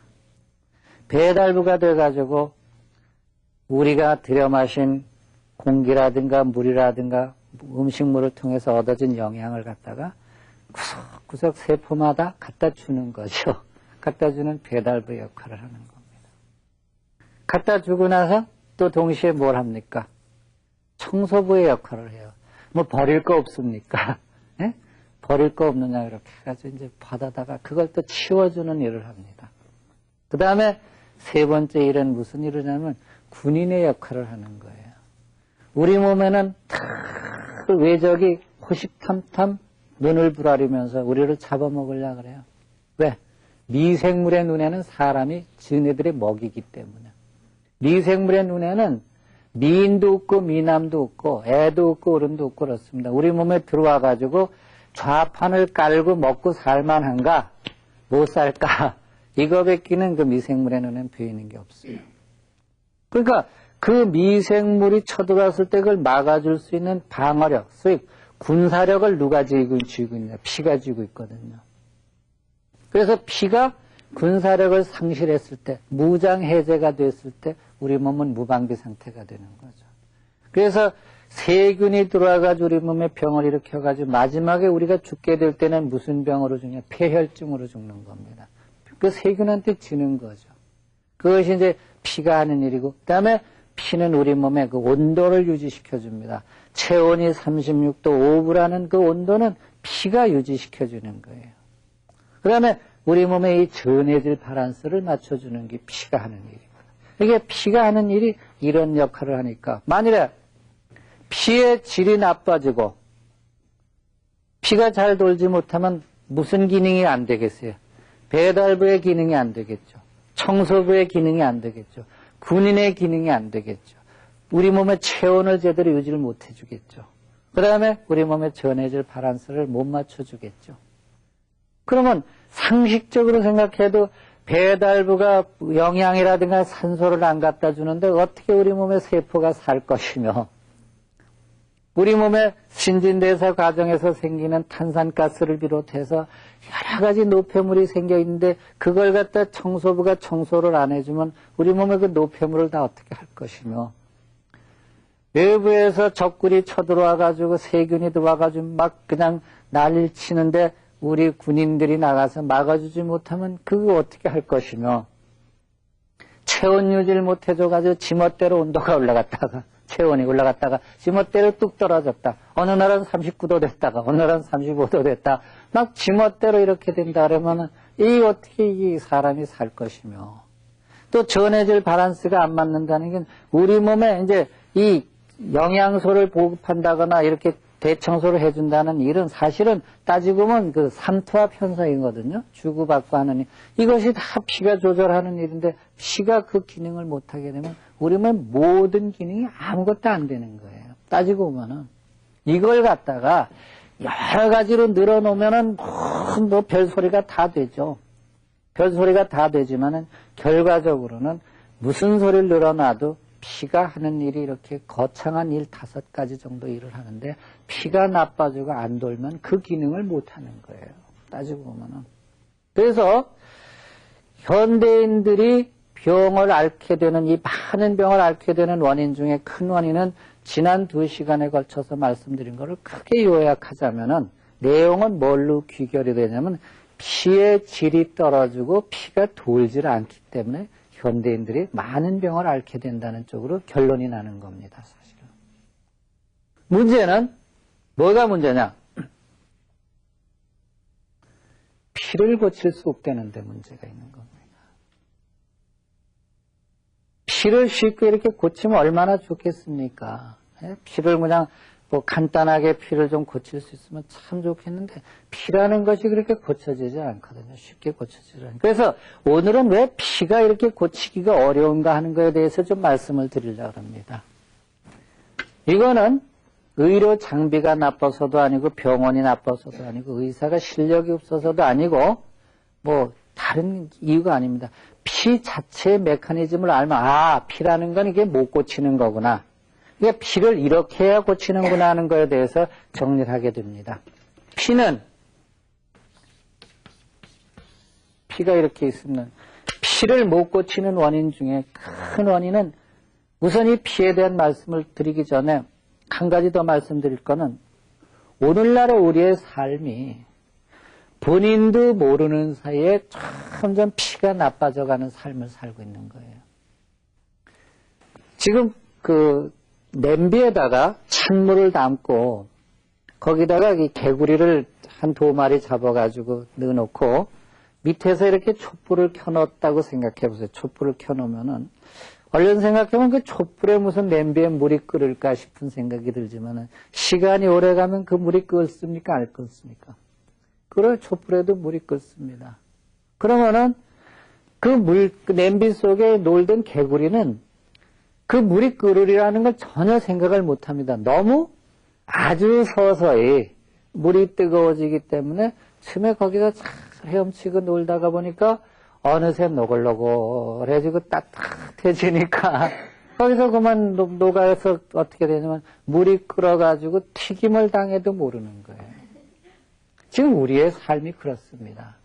우리의 삶이 어느 날 갑자기 인스턴트 식품이라든가 이런 육식이라든가 막 이렇게 튀김이라든가 이런 것들이 갑자기 팍 몰려 들어가져 온 게 아니라 아주 서서히 우리의 그 먹거리 문화가 아주 취약했을 때 먹는 것이 한이 서려 있을 때 먹거리 문화 속을 살금 이렇게 살금 마치 그 냄비에 촛불에 의해서 물이 끓는 식으로 기어들어오다 보니까 그 결과 우리 몸의 피가 나빠지는 거에 대해서 사람들이 전혀 인식을 못하고 불과 조금 먹고 살게 된 지가 20년 남짓합니다.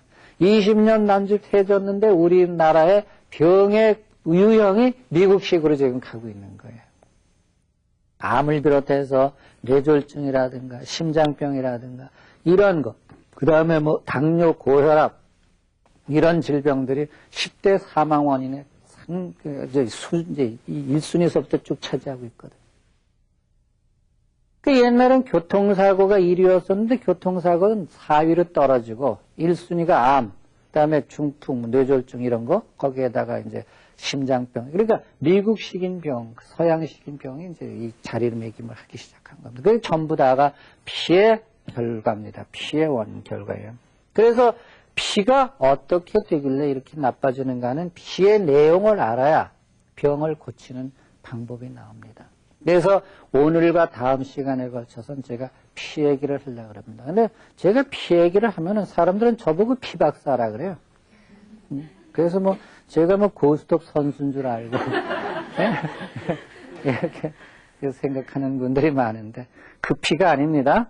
피는 몇 가지 그 피의 구성인자가 있어요. 하나는 여태껏 말씀드린 데는 원료에 관한 부분입니다. 피의 원료.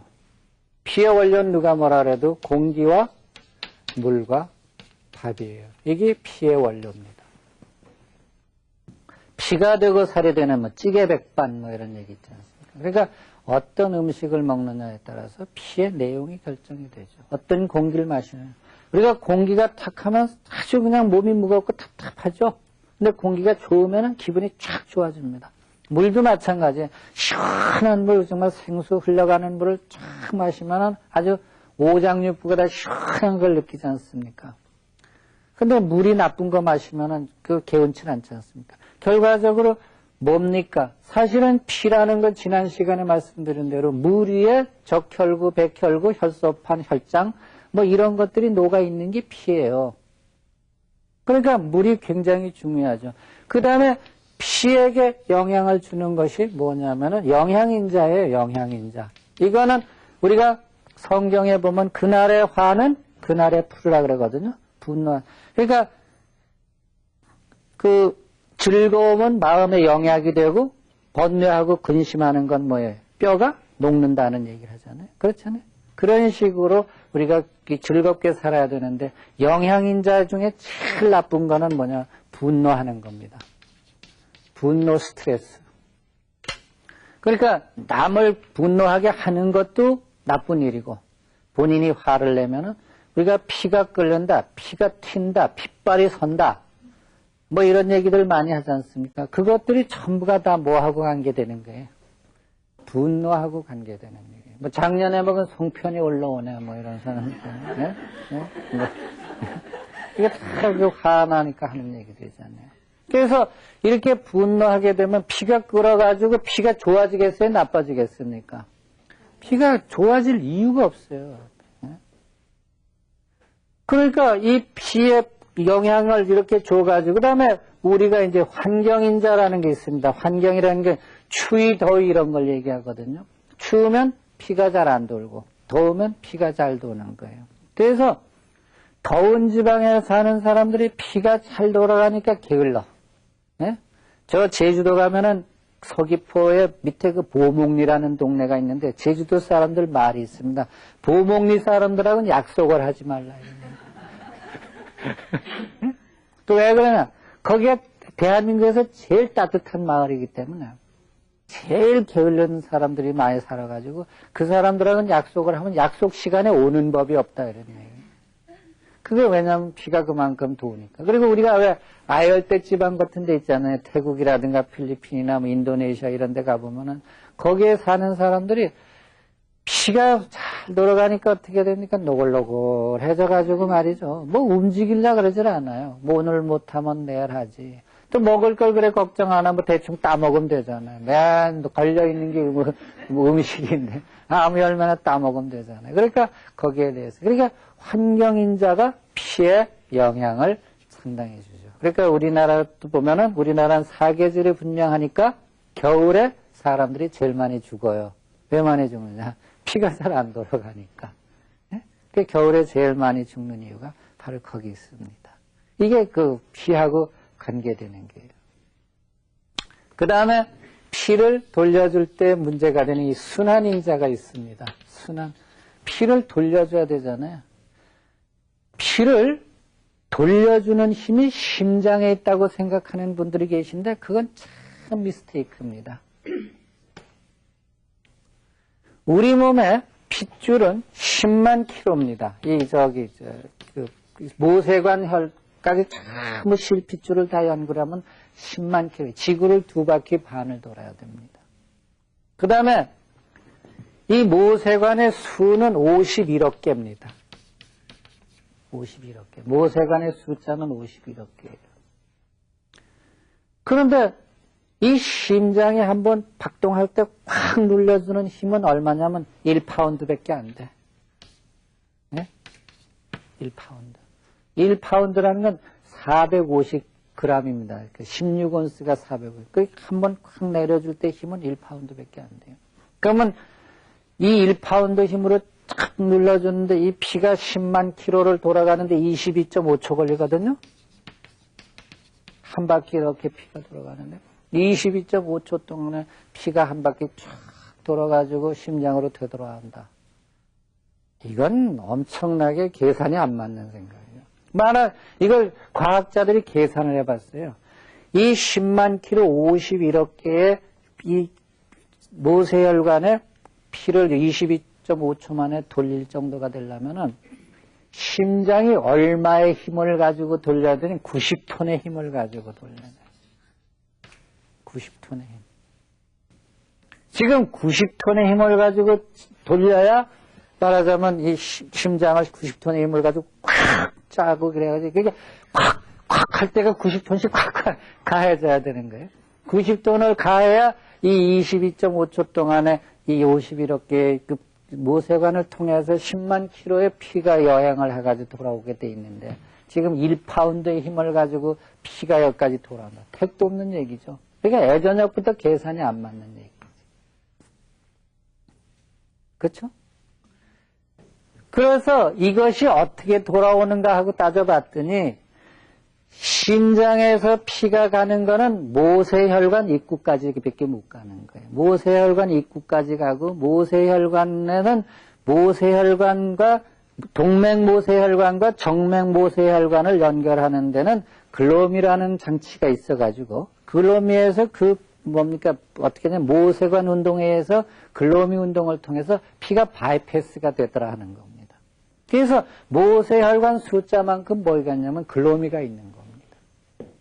그래가지고 이제 이것이 정맥 쪽 모세혈관을 통해서 와가지고 이 정맥을 통해서 심장으로 올라올 때는 여기 안전핀이 돼 있어가지고 피가 역류해서 내려가지 못하게 돼 있습니다. 역류는 못해. 그러니까 역류는 못하게 돼 있는데 이때 심장으로 올려줄 때 뭐가 해야 되냐면 근육의 수축 이완 운동이 돼야지만 피가 심장까지 오게 돼 있는 겁니다. 그럼 사람은 왜 움직여야 되느냐? 왜 동물이라 그러냐? 이 동물이라는 이 움직일 동자라는 거는 결과적으로 사람이나 짐승이나 동물은 뭐가 왜 움직이냐? 움직이는 행위는 곧 뭘? 피를 순환시키는 원리입니다. 움직이지 않으면 피가 돌질 않는 거예요. 그 안 움직이고 살면 피가 안 돌아가요. 그러니까 우리가 보름 동안 꼼짝 안 하고 들어놓여 있으면 욕창이 생긴다거나 화장실에 30분만 앉아 있으면 발이 저린다든가 이렇게 되는 거죠. 그래서 많은 사람들이 보면은 원료가 나쁜 사람, 영양인자가 나쁜 사람, 환경인자가 나쁜 사람이 순환을 갖다가 돕는 운동을 안 하게 되면 그 사람이 환자가 되는 거예요. 근데 이 순환을 하기 위해서 운동을 할 때 이 운동을 거창하게 하는 게 운동이 아닙니다. 손바닥을 비벼주는 것도 운동이고 팔을 쭉쭉 뻗는 것도 운동이고 발을 쭉쭉 뻗는 것도 운동이고 목을 돌리는 것도 운동이고 예? 다 운동이에요. 근데 운동 그러면은 대개 우리나라 사람들은 유니폼 생각하고 회원권 생각하고 연장 생각하고 어떤 특별한 장소에서 특별한 시간을 내가지고 하는 것이 운동이라고 잘못 알고 있거든요. 그러니까 평소에 걷는다든가 엘리베이터를 안 타고 계단을 오르내린다든가 또 자동차 뭐 이런 걸 안 타고 한 정거장 정도를 걷는다든가 이런 간단한 거 아침에 일어날 때 좀 이렇게 몸을 좌우로 틀고 비비고 이러면서 스트레칭으로 몸을 풀고 일어난다는 생각을 전혀 안 하고 이렇게 순환인자에 대해서 무시해버리는 거죠. 이렇게 되면 천하 없는 사람도 건강할 수가 없어요. 그래서 피가 제대로 돌지를 못하는 거죠. 그래서 대개 보면은 여러분들 주위에도 보시면 아시겠지만은 건강하지 않은 사람들은 대개 보면 움직이기를 싫어하는 사람들이 대부분입니다. 그러니까 평소에 스트레칭이라도 하고 운동장이라도 한 바퀴 좀 돌고 이러는 사람들은 초등학교 운동회 때 가가지고 애들하고 발목 잡고 발목 메고서는 같이 운동장 한 2바퀴 돌아도 아무 문제가 없지 않습니까? 근데 평소에 전혀 운동을 안 하던 사람이 갑자기 운동을 하게 되면 어떻게 됩니까? 근육이 풀리기는 고사하고 근육이 순간적으로 뭉치지 않습니까? 그러면 뭐 그때 가서 약국에 가서 뭐 사와라 밟아라 주물러라 하고 난리를 치는데 평소에 근육을 풀어버릇한 사람들은 그런 일이 안 생기지 않아요. 그렇다고 늘 조깅하고 마라톤 하라는 얘기 아닙니다. 이게 이제 이 순환에 대한 문제입니다. 그 다음에 어떤 문제가 올 수 있냐면은 5번째는 우리 몸에 뭐가 있느냐면은 과로인자가 있습니다. 과로는 저번에도 말씀드렸지만은 휴식의 신호입니다. 근데 우리는 과로하게 되면 어떻게 되냐면 피가 탁해집니다. 과로하게 되면 젖산 같은 것이 분비가 돼가지고 피의 용해가 돼가지고 피가 탁해지는 거죠. 그래서 적당히 쉬어야 되는 거죠. 그 다음에 6번째는 무슨 인자가 있냐면은 독소인자가 있습니다.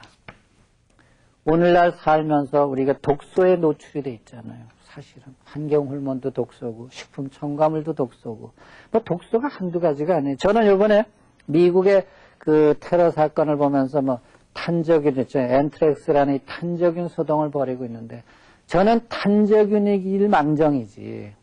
만일에 그것이 다이옥신이었으면 어떡할까 하는 참 그래도 좀 천만다행이라고 생각해. 뭐 그렇잖아요. 뭐 눈이 빠져도 그만하길 다행이라는 우리 말이 있지 않습니까? 그래도 탄저균이니까 망정이지. 만약에 그것이 다이옥신이라 그랬으면 다이옥신은 1g을 가지고 성인 2만 명을 죽일 수 있는 치사량을 가지고 있습니다. 1g 가지고 2만 명입니다. 서울 인구 100,000만이라고 볼 때 얼마만 가지면 서울 인구가 다 죽을 수 있냐면 드링크병으로 5병만 하면 됩니다. 그 정도의 지구상에 지금 인간이 개발한 독성물질 중에 제일 큰 독성물질이 다이옥신입니다. 만약에 뉴욕에다 갖다가 다이옥신을 갖다 확 뿌렸다고 한번 생각해 보시죠. 그럼 뉴욕 뭐 1200만인가 되는 사람 드링크병으로 6병만 뿌려도 간대온 데가 없게 생긴데 월드 트레이드 센터 하나만 망가뜨렸으니까 망정이지. 네? 이게 왜 이렇게 무서운 것이 독소입니다. 그런데 실질적으로 우리는 오늘날의 농약이라든가 제초제 같은 것이 다이옥신의 주성분이거든요. 그 다음에 뭐 여러 가지 뭐 약물이라든가 지금 우리가 노출되어 있는 그 독소물질이 아주 간단하게 얼음 잡아가지고 3,000종류 이상의 독소물질에 우리가 노출되어 있습니다. 무방비 상태예요. 이 독소물질을 다 얘기를 하면은 환경호르몬이 나오는 물질들을 제가 방송을 통해서 다 얘기하면 사람들이 까지 공포에 질려가지고 살 수가 없습니다.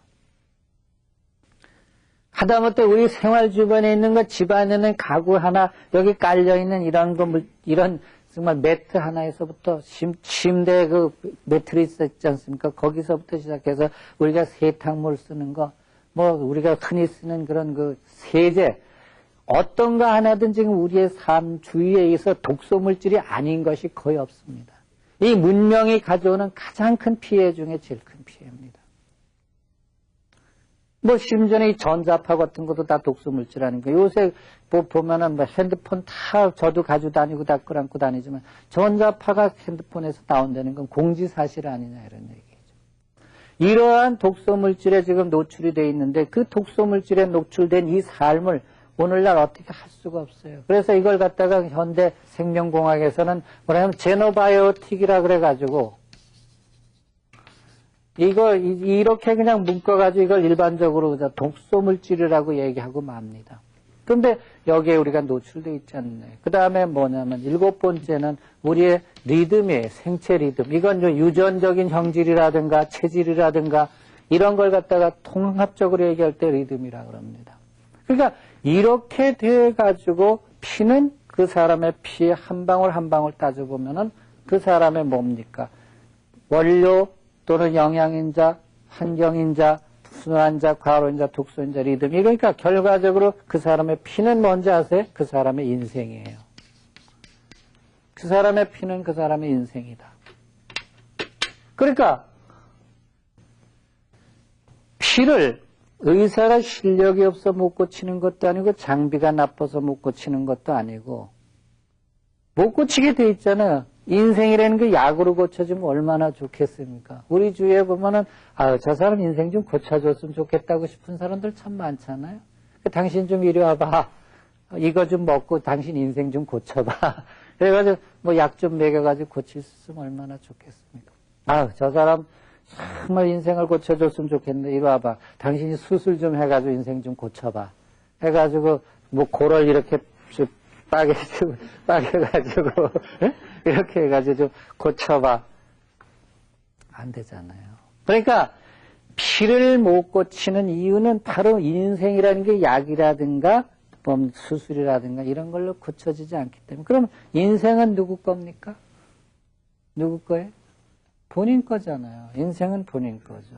그러니까 본인의 아이덴티티, 본인이 피를 고쳐야 되겠다는 걸 각오를 해가지고 뭐부터 고쳐나가야 되겠습니까? 원료서부터 거기에 마음가짐이라든가 처한 환경이라든가 순환이라든가 이런 부분들을 갖다 전부 정리해야 뭐가 고쳐지는 겁니까? 피가 고쳐지는 거죠. 그런데 많은 사람들이 피를 남이 고쳐줄 거라고 생각을 하죠. 피는 남이 고쳐줄 수가 없게 돼 있는 거예요. 그렇기 때문에 애저녁부터 피는 남이 고쳐줄 수가 없게 돼 있는 이 구조물을 자꾸 남이 고쳐줄 것이라고 생각하고 남한테 의지하려 그러니까 이게 병이 고쳐지면 안 고쳐지죠. 피를 고치는 방법은 누구 손에 달려 있어요? 자기 손에 달려 있어요. 자기 능력에 달려 있습니다.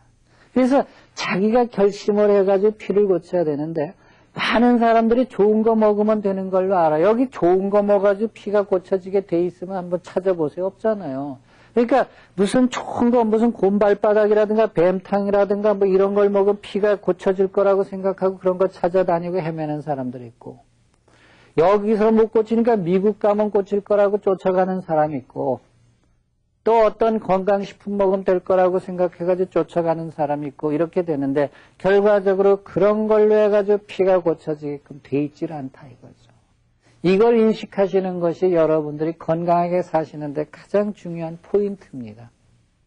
그래서 이 부분을 제대로 풀어나가면은 우리가 피를 고치는 방법은 내 손 안에 있어야 돼. 자기 손 안에 있어야 합니다. 그러니까 내 손 안에 피를 고치는 방법이 있다는 사실을 깨닫고 그것을 확실하게 아이덴티티로 정립을 해가지고 여러분들이 건강한 삶을 사시면은 앞으로 여러분 미래가 훨씬 밝아지고 하나님께서도 기뻐하시리라고 확신을 합니다. 다음 시간에 뵙겠습니다. 감사합니다. 이 프로그램은 GMF와 함께합니다.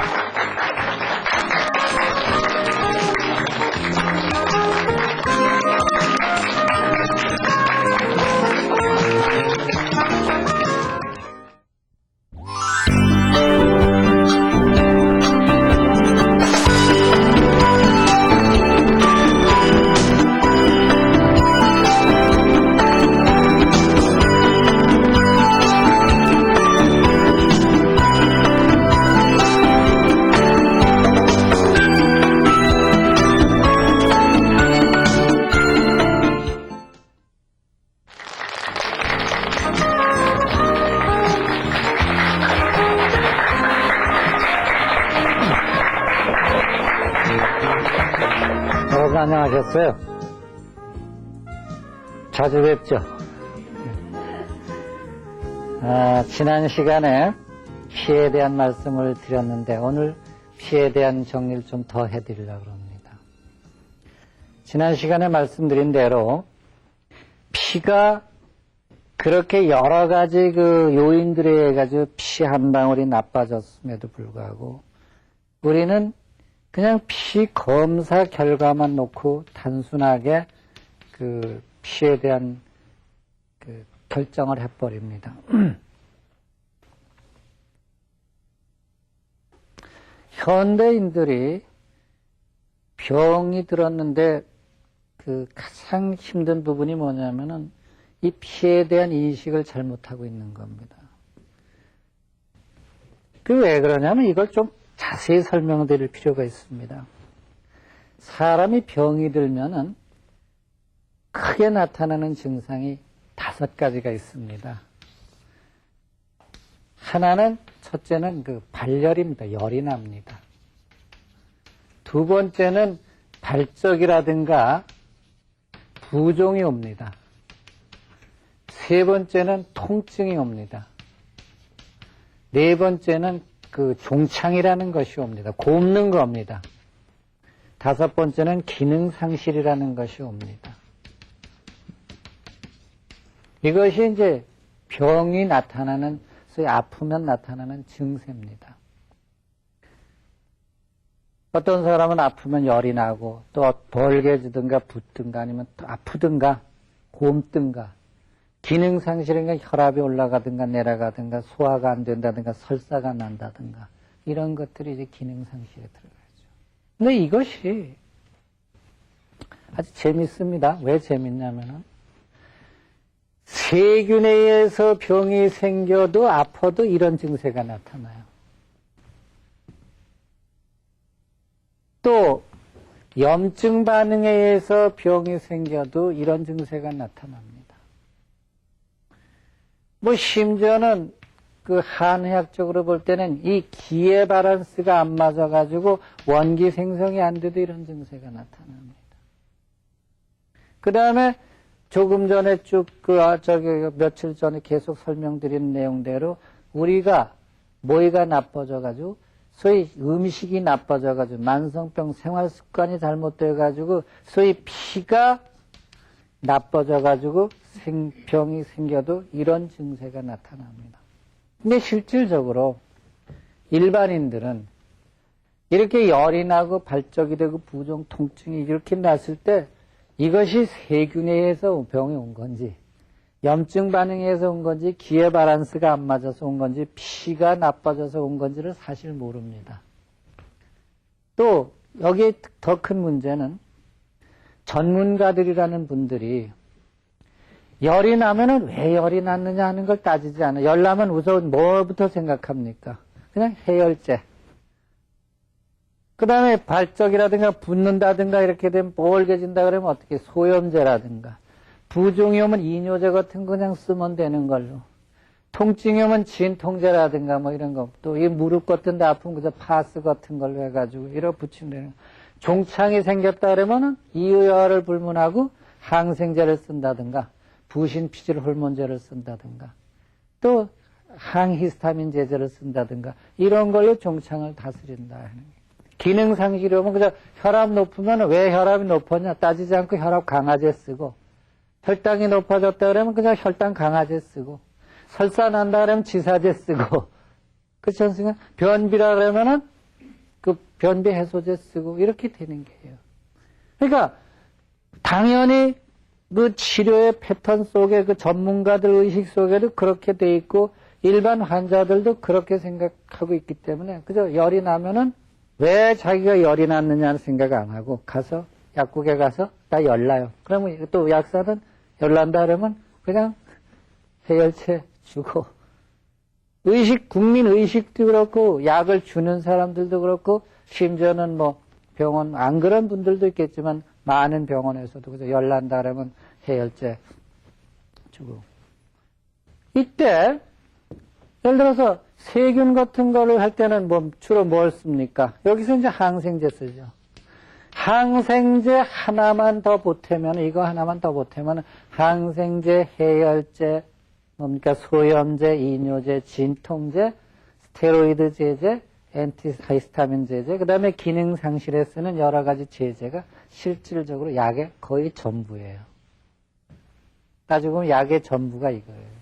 수천 가지, 수만 가지가 있는 것 같지만은 약을 크게 분류하면은 물론 뭐 이거 말고도 소화제도 있고 있겠지만 그건 다 기능 상실에 도와주는 약들이잖아요. 사실 엄밀한 의미에서 우리가 말하는 피로회복제 같은 건 약이 아니잖아요. 근데 여기서 이러한 약들을 써가지고 들을 수 있는 것들이 있죠. 세균성 질환 같은 거 듣겠죠. 염증 반응 같은 것도 일부 듣겠지만은 기의 바란스가 깨져서 병이 생긴 건 안 들어요. 그래서 한약은 뭐라 그러냐면 한약은 병은 못 고치고 뭐를 고치느냐 사람을 고치는 약이다 이런 얘기예요. 한약은 병을 고치는 한약이 아니라 사람을 고치는 것이 한약이다 이런 얘기가 나오잖아요. 그렇다고 제가 한약을 두둔하자는 뭐 현대약은 필요 없고 한약을 두둔할 그런 의미는 아닙니다. 그렇다고 또 현대약도 필요 없다 아니다 이런 얘기예요. 그 필요해요. 절대적으로 필요하죠.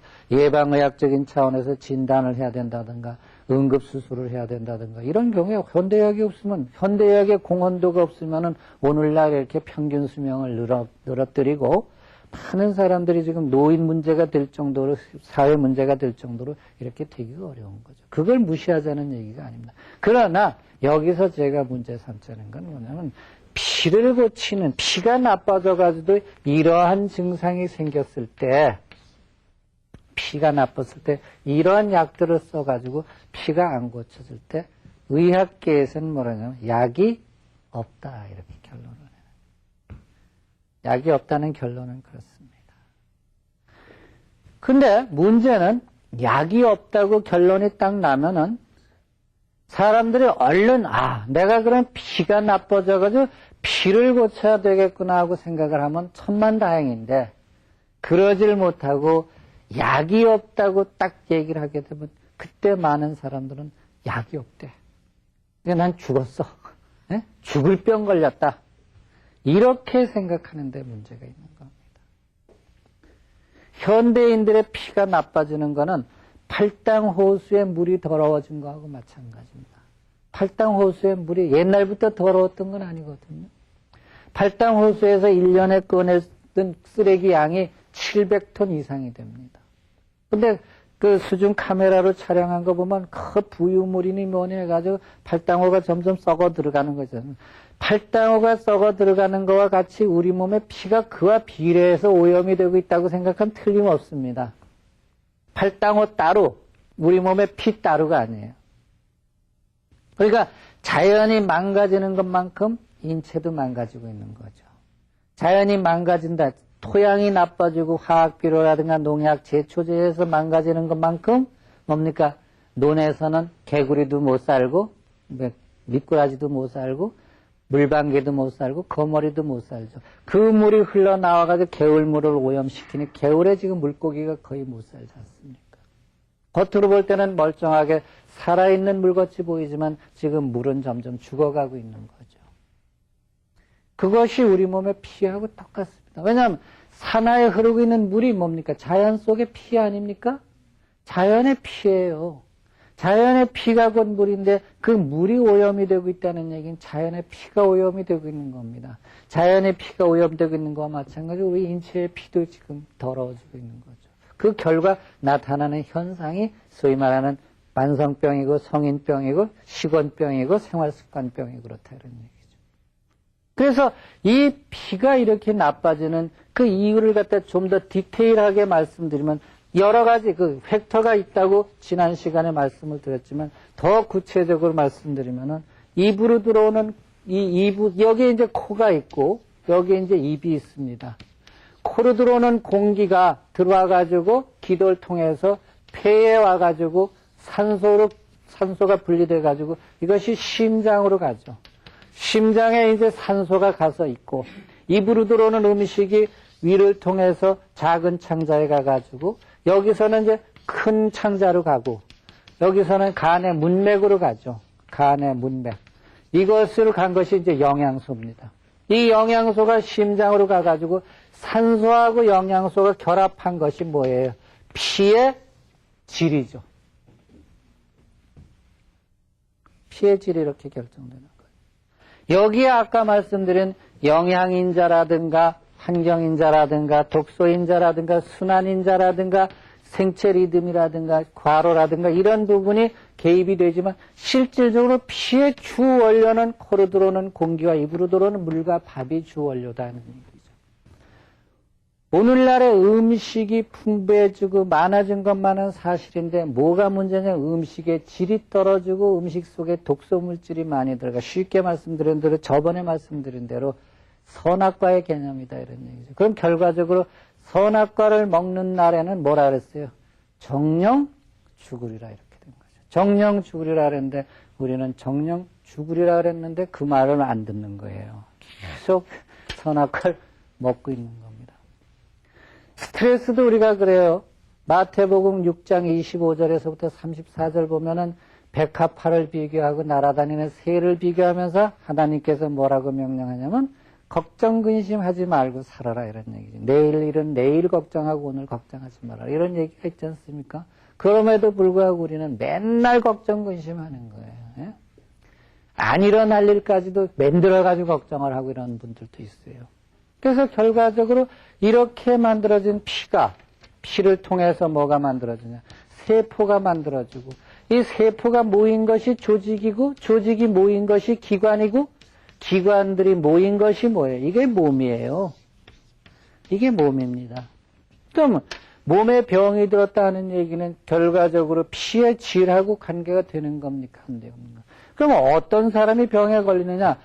그 사람마다 달라요. 남자하고 여자하고 틀릴 것이고 성별에 따라 틀리죠. 지금 말씀드린 대로 연령에 따라 틀릴 것이고 그 사람이 어떤 장기 조직이 약하냐 이런 거에 따라서 피가 나쁜 것이 이제 말하자면 우리가 물이 흘러가다가 어디가 걸립니까? 웅덩이 같은 데 가서 고인다든가 뭐 뚝 같은 거가 있으면 못 넘어가고 고이는 식으로 나쁜 피가 흘러가다가 우리 몸에 웅덩이 같은 게 있으면 거기 고이는 겁니다. 그 다음에 또 뭐 맥혀 있으면 거기 못 넘어가죠. 이렇게 되면은 결과적으로 그 결과가 병이다 하는 거를 갖다가 거듭 말씀을 드리는 겁니다. 그래서 피를 고치려면 어떻게 고쳐야 되느냐? 뭐부터 고쳐야 되는 거예요? 코로 들어오는 공기를 좋게 하고 입으로 들어오는 물과 밥을 바꾸지 않고서는 피를 근본적으로 고칠 수가 없는 겁니다. 그런데 현대인들은 우리의 삶 속에는 음식물은 뭘 기준으로 해서 먹냐면 영양학의 기준으로 해서 먹는 걸로 알고 있습니다. 이게 참 위험한 생각들입니다. 왜 위험한 생각들이냐면 영양학이라는 것은 가축 영양에서 출발했기 때문에 가축은 사람에게 있어서는 뭐냐면은 애완동물을 제외해 놓고서는 잡아먹는 먹이의 대상입니다. 씨암탉은 사이 오는 날 잡아먹는 것이고, 돼지는 잔칫날 잡아먹는 것이고, 소는 아들 등록금 내는 날 파는 것이고, 개는 복날 잡아먹는 것이고, 예? 이렇게 돼 있잖아요. 예? 말하자면 이렇게 우리가 가축을 키우는 목적은 닭은 닭이고 돼지고 소고 닭, 모든 짐승들은 우리가 필요할 때 잡아먹는 거예요. 그렇기 때문에 짐승은 목적이 뭐냐면은 증산이 목적이에요. 증산이 목적입니다. 단위 기간 동안에 살이 많이 쪄야 되고, 젖을 많이 내놔야 되고, 알을 많이 까야 돼요. 그래서 짐승은 몸무게가 많이 나갈수록 값을 많이 쳐주고, 알을 많이 낳는 닭이 종자가 좋은 거라 그러고, 젖을 많이 짜내는 소가 종자가 좋은 거라서 값이 많이 나가는데, 사람 몸무게 많이 나간다고 돈 많이 쳐주는 거 보셨어요? 예? 전 많이 나오는 여자, 값이 더 비싸다. 예? 아니잖아요. 예? 예? 그 젖소를 계량을 해가지고 얼마까지 만들어냈냐면, 젖소 한 마리가 송아지 키우는데 2리터면 족한데 지금 슈퍼카우 같은 건 60리터의 젖을 내놓을 정도로 이제 계량을 했어요. 그럼 60리터의 젖을 내놓는 그 젖소는 값이 많이 쳐요. 근데 사람을 종자 계량을 해가지고 젖이 나오는데 동네 애들 30명을 먹일 정도로 젖이 나오는 여자가 있다. 그렇다고 그 여자 값 많이 쳐주자. 이거 아니잖아요. 몸무게 많이 나간다고 돈 쳐주는 거 아니잖아요. 그러니까 우리는 뭐를 착각하고 있냐면 이렇게 그 짐승과 사람이라는 거를 구별을 못하는 거예요. 짐승은 단위 기간 동안에 빨리 증산을 해야 되기 때문에 사료에다가 사료도 막 그 아미노산 중심으로 해서 영양학적으로 사료를 만들고 거기에 질병에 걸리면 안 되니까 항생제도 넣어야 되고 또 빨리 키워야 되니까 성장 촉진 호르몬도 넣어야 되고 젖도 많이 내놔야 되니까 유축 분비 호르몬도 넣어야 되고 이렇게 해가지고 사료를 만들어가지고 막 먹이니까 단위 기간 동안에 살이 막 찌고 젖도 많이 내놓고 알도 많이 까고 그러죠. 사람은 그렇지 않아요. 늙어 죽는 게 목적이에요. 건강하게 살다가 늙어 죽는 게 목적이죠. 그러니까 사람은 건강하게 살다가 늙어 죽고 몸무게에 따라서 젖이 많이 나온다는 거에 따라서 값이 매겨지지 않고 목욕탕에서 남자보다 여자가 물을 7배를 더 쓰는데도 그럼에도 불구하고 남녀 목욕비가 같다는 모순도 안고 있는 게 인간이란 말이에요. 네? 네? 그거 따지면 물급 쓰는 양에 비해서 쓰면 여자 목욕탕비를 7배쯤 더 받아야 되잖아요. 똑같잖아요. 단지 하나, 수건하고 비누 안 주는 게 좀 차이가 있죠. 근데 물도 웬만큼 써야 수건을 주고 비누를 주고 그러지. 이게 이제 그 피에 대한 개념이에요. 사실은 우리가 영양학적으로 음식을 먹으면 이렇게 되는 문제가 오는 겁니다. 실질적으로 이렇게 해가지고 피가 나빠졌을 때 사람들은 무슨 생각을 하냐. 그럼에도 불구하고 사람들은 뭐가 문제가 되는지 아세요? 못 먹어서 뭐가 되는 줄 알아요. 병이 된 줄 알아요. 이게 미칠 노릇이에요.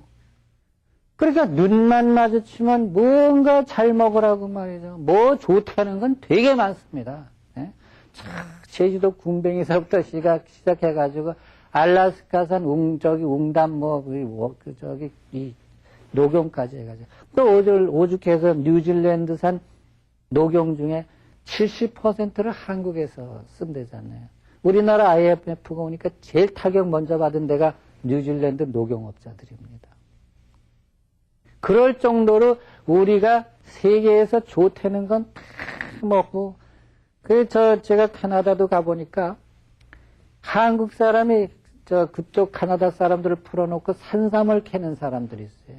산삼 장사를 하기 위해서. 세상 천지에 좋다는 거 다 먹는 사람들이 한국 사람들인데, 그러면 세계에서 뭐가 제일 많아야 돼? 평균 수명도 제일 길어야 될 것이고, 그 다음에 병원은 다 문 닫았어야 되고, 다 건강해가지고, 그렇잖아요? 장의사들도 아마 할 일이 없어가지고 다 문 닫았어야 될 거 아닙니까? 그렇게 좋다는 게 많고, 그렇게 먹을 게 많고, 못 먹어가지고 그런다, 별거 다 먹어서 건강을 회복한다 그러면은 다 그래가지고 우리나라 사람들이 세계에서 제일 건강한 민족, 제일 그 장수국가가 돼야 되는데 우리나라의 건강 연령은 세계 전체에 따지고 보면 한 50번째, 51번째인가 하여튼 그래요. 평균 수명에 조금 올라가 있죠, 평균. 그러니까 그렇게 우리나라 건강 연령, 건강 수명이 아주 낮은 겁니다. 그건 왜 그러냐면 피해 메커니즘이 못 먹어서가 아니라 뭔지 아세요? 잘못 먹어서예요. 이건 잘못 먹어서라는 키죠. 못 먹는다는 거하고 잘못 먹는다는 거하고는 다릅니다.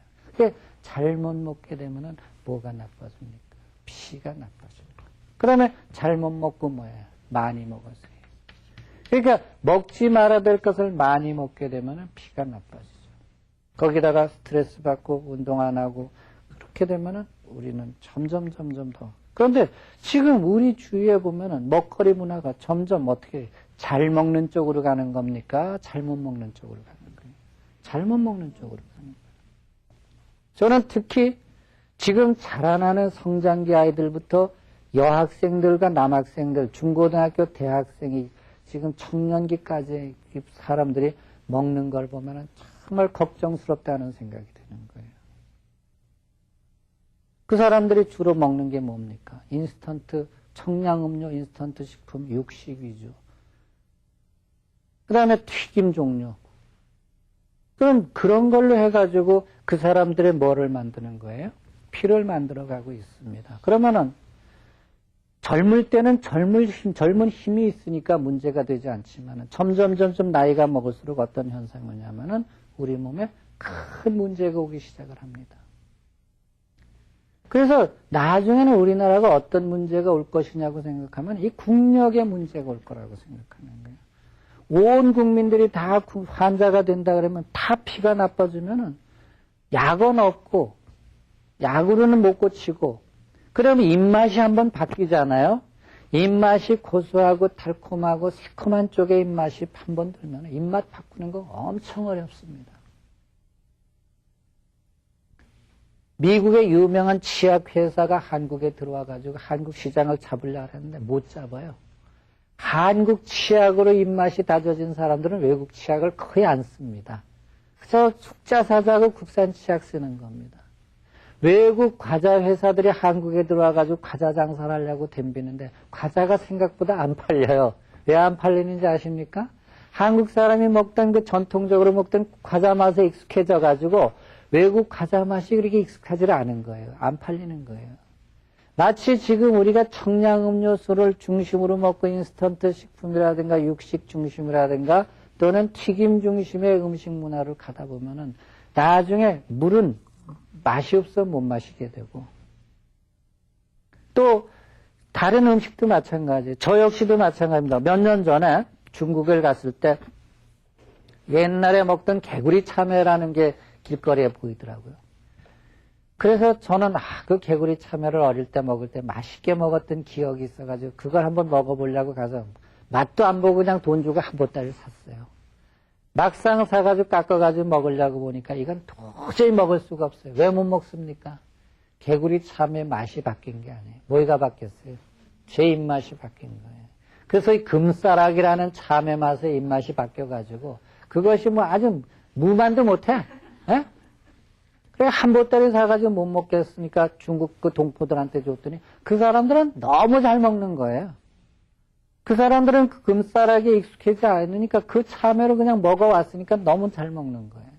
그 입맛이라는 게 그렇게 간사하고 정말로 요상스러운 게 입맛이거든요. 그래서 우리의 이 피를 고치는 방법으로 무엇을 고쳐야 되냐면 입맛을 고쳐야 되는데 입맛이라는 게 갑자기 고치려면 어려워요. 서서히 고쳐야 되는데 이 서서히 고치는 방법 이것이 앞으로 여러분들하고 저하고 풀어나가야 할 숙제입니다. 그래서 이제 지금 세대를 두 세대로 나누면 그렇습니다. 지금 어떤 세대가 있냐면은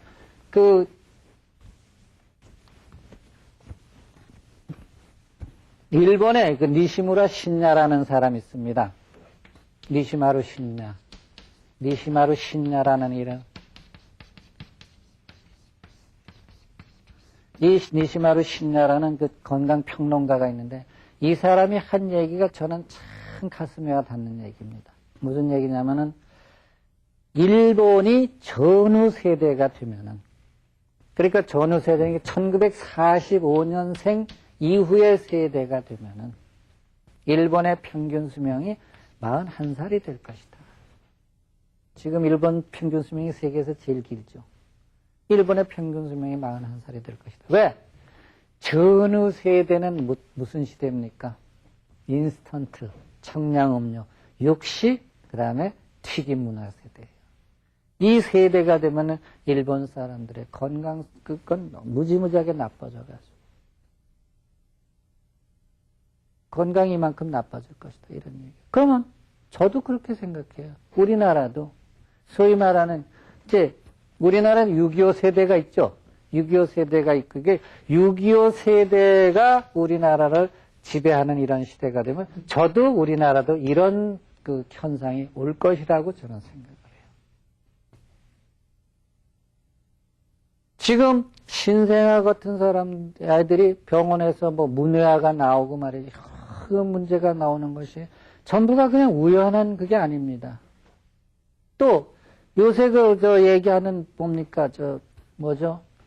뭐 산후조리원에서 애들이 병이 들어가지고 난리를 치기는 그런 부분들이 그게 저는 벌써 옛날부터 걱정을 했어요. 왜? 산후조리원에서 애기 낳고 조리하는 여자들이 산모들은 아직 환자입니다. 따지고 보면은 뭐 환자와 다를 게 없지 않습니까? 그 환자들은 지금 굉장히 섭생을 조심하고 여러 가지 그 애기 엄마로서의 몸가짐을 가져야 되는데 이 철딱서니 없는 엄마들이 젊은 엄마들이 산후조리원에서 피자 파티나 하고 그러고 앉았다는 그런 얘기들을 제가 자주 듣거든요. 그건 마치 정형외과 환자들이 지금 기부 싸고 앉아있는 사람들이 밤에 의사 없을 때 소주 파티하는 거하고 다를 게 없어요. 정형외과에 뭐 다 그런 건 아니지만 일부 정형외과에서 밤에 의사들이 퇴근하고 나면은 기부 싼 환자들이 지금 기부 싼 게 환자 아닙니까? 그 사람들이 지금 뭐 무료하기도 하고 그러니까 그렇지만 거기다 소주 파티하고 앉았으면 그게 될 일입니까? 지금 산모들이 피자 파티하는 거나 이렇게 철없는 짓들을 하고 있는 삶이 계속되는 한 우리의 그 건강은 앞으로 빨간불이 계속 들어와 있지 파란불이 켜질 수는 없는 겁니다. 그래서 앞으로 제가 말씀드리려고 하는 건 이제 먹거리 문화를 어떻게 해가지고 이렇게 피를 고쳐 나갈 것이냐 하는 부분을 하나하나 구체적으로 말씀을 드려가지고 우리 그 천만 성도님들로 하여금 어떻게 하면은 피를 정말 확실하게 고칠 수 있는가 이런 부분을 정리를 해드리려고 하는 겁니다. 이 부분이 정리되지 않으면은 누가복음 2장 52절에 나눈 대로 예수님은 그 키가 자라고 지혜가 자라서 하나님과 사람 앞에 더 사랑스러워 가시더라 하는 말 있잖아요. 키가 자라고 뭐가 자라는 거예요? 육체적인 건강을 얘기하는 거예요. 지혜가 자란다. 정신적인 건강입니다. 하나님은 영적인 건강이죠. 그 다음에 네 번째 뭐예요? 사람 앞에 사회적인 건강이죠. 그래서 우리는 육체적으로 정신적으로 건강한 사람을 만들어서 영적인 건강을 집어넣고 거기다가 그렇게 될 때 건강한 사회인이 된다는 사실입니다. 그렇기 때문에 먼저 저는 따질 수 있는 게 뭐냐면 육체를 건강하게 만들어야 되지 않나요? 육체를 건강하게 만드는 거는 뭐부터 시작하냐? 좋은 피를 만드는 것부터 시작한다는 사실입니다. 이 좋은 피가 만들어져야 제대로 된 육체가 만들어지고 좋은 육체가 만들어져야 건강한 육체, 건강한 정신이 되죠. 그래서 육체와 정신의 건강, 그 다음에 영적 건강, 사회적인 건강을 도모하는 계기로 삼자 하는 것이 제가 이 강의를 여러분들에게 개설하는 목적이고 앞으로 그 방향으로 계속 갈 겁니다. 오늘 여기서 마치겠습니다. 감사합니다.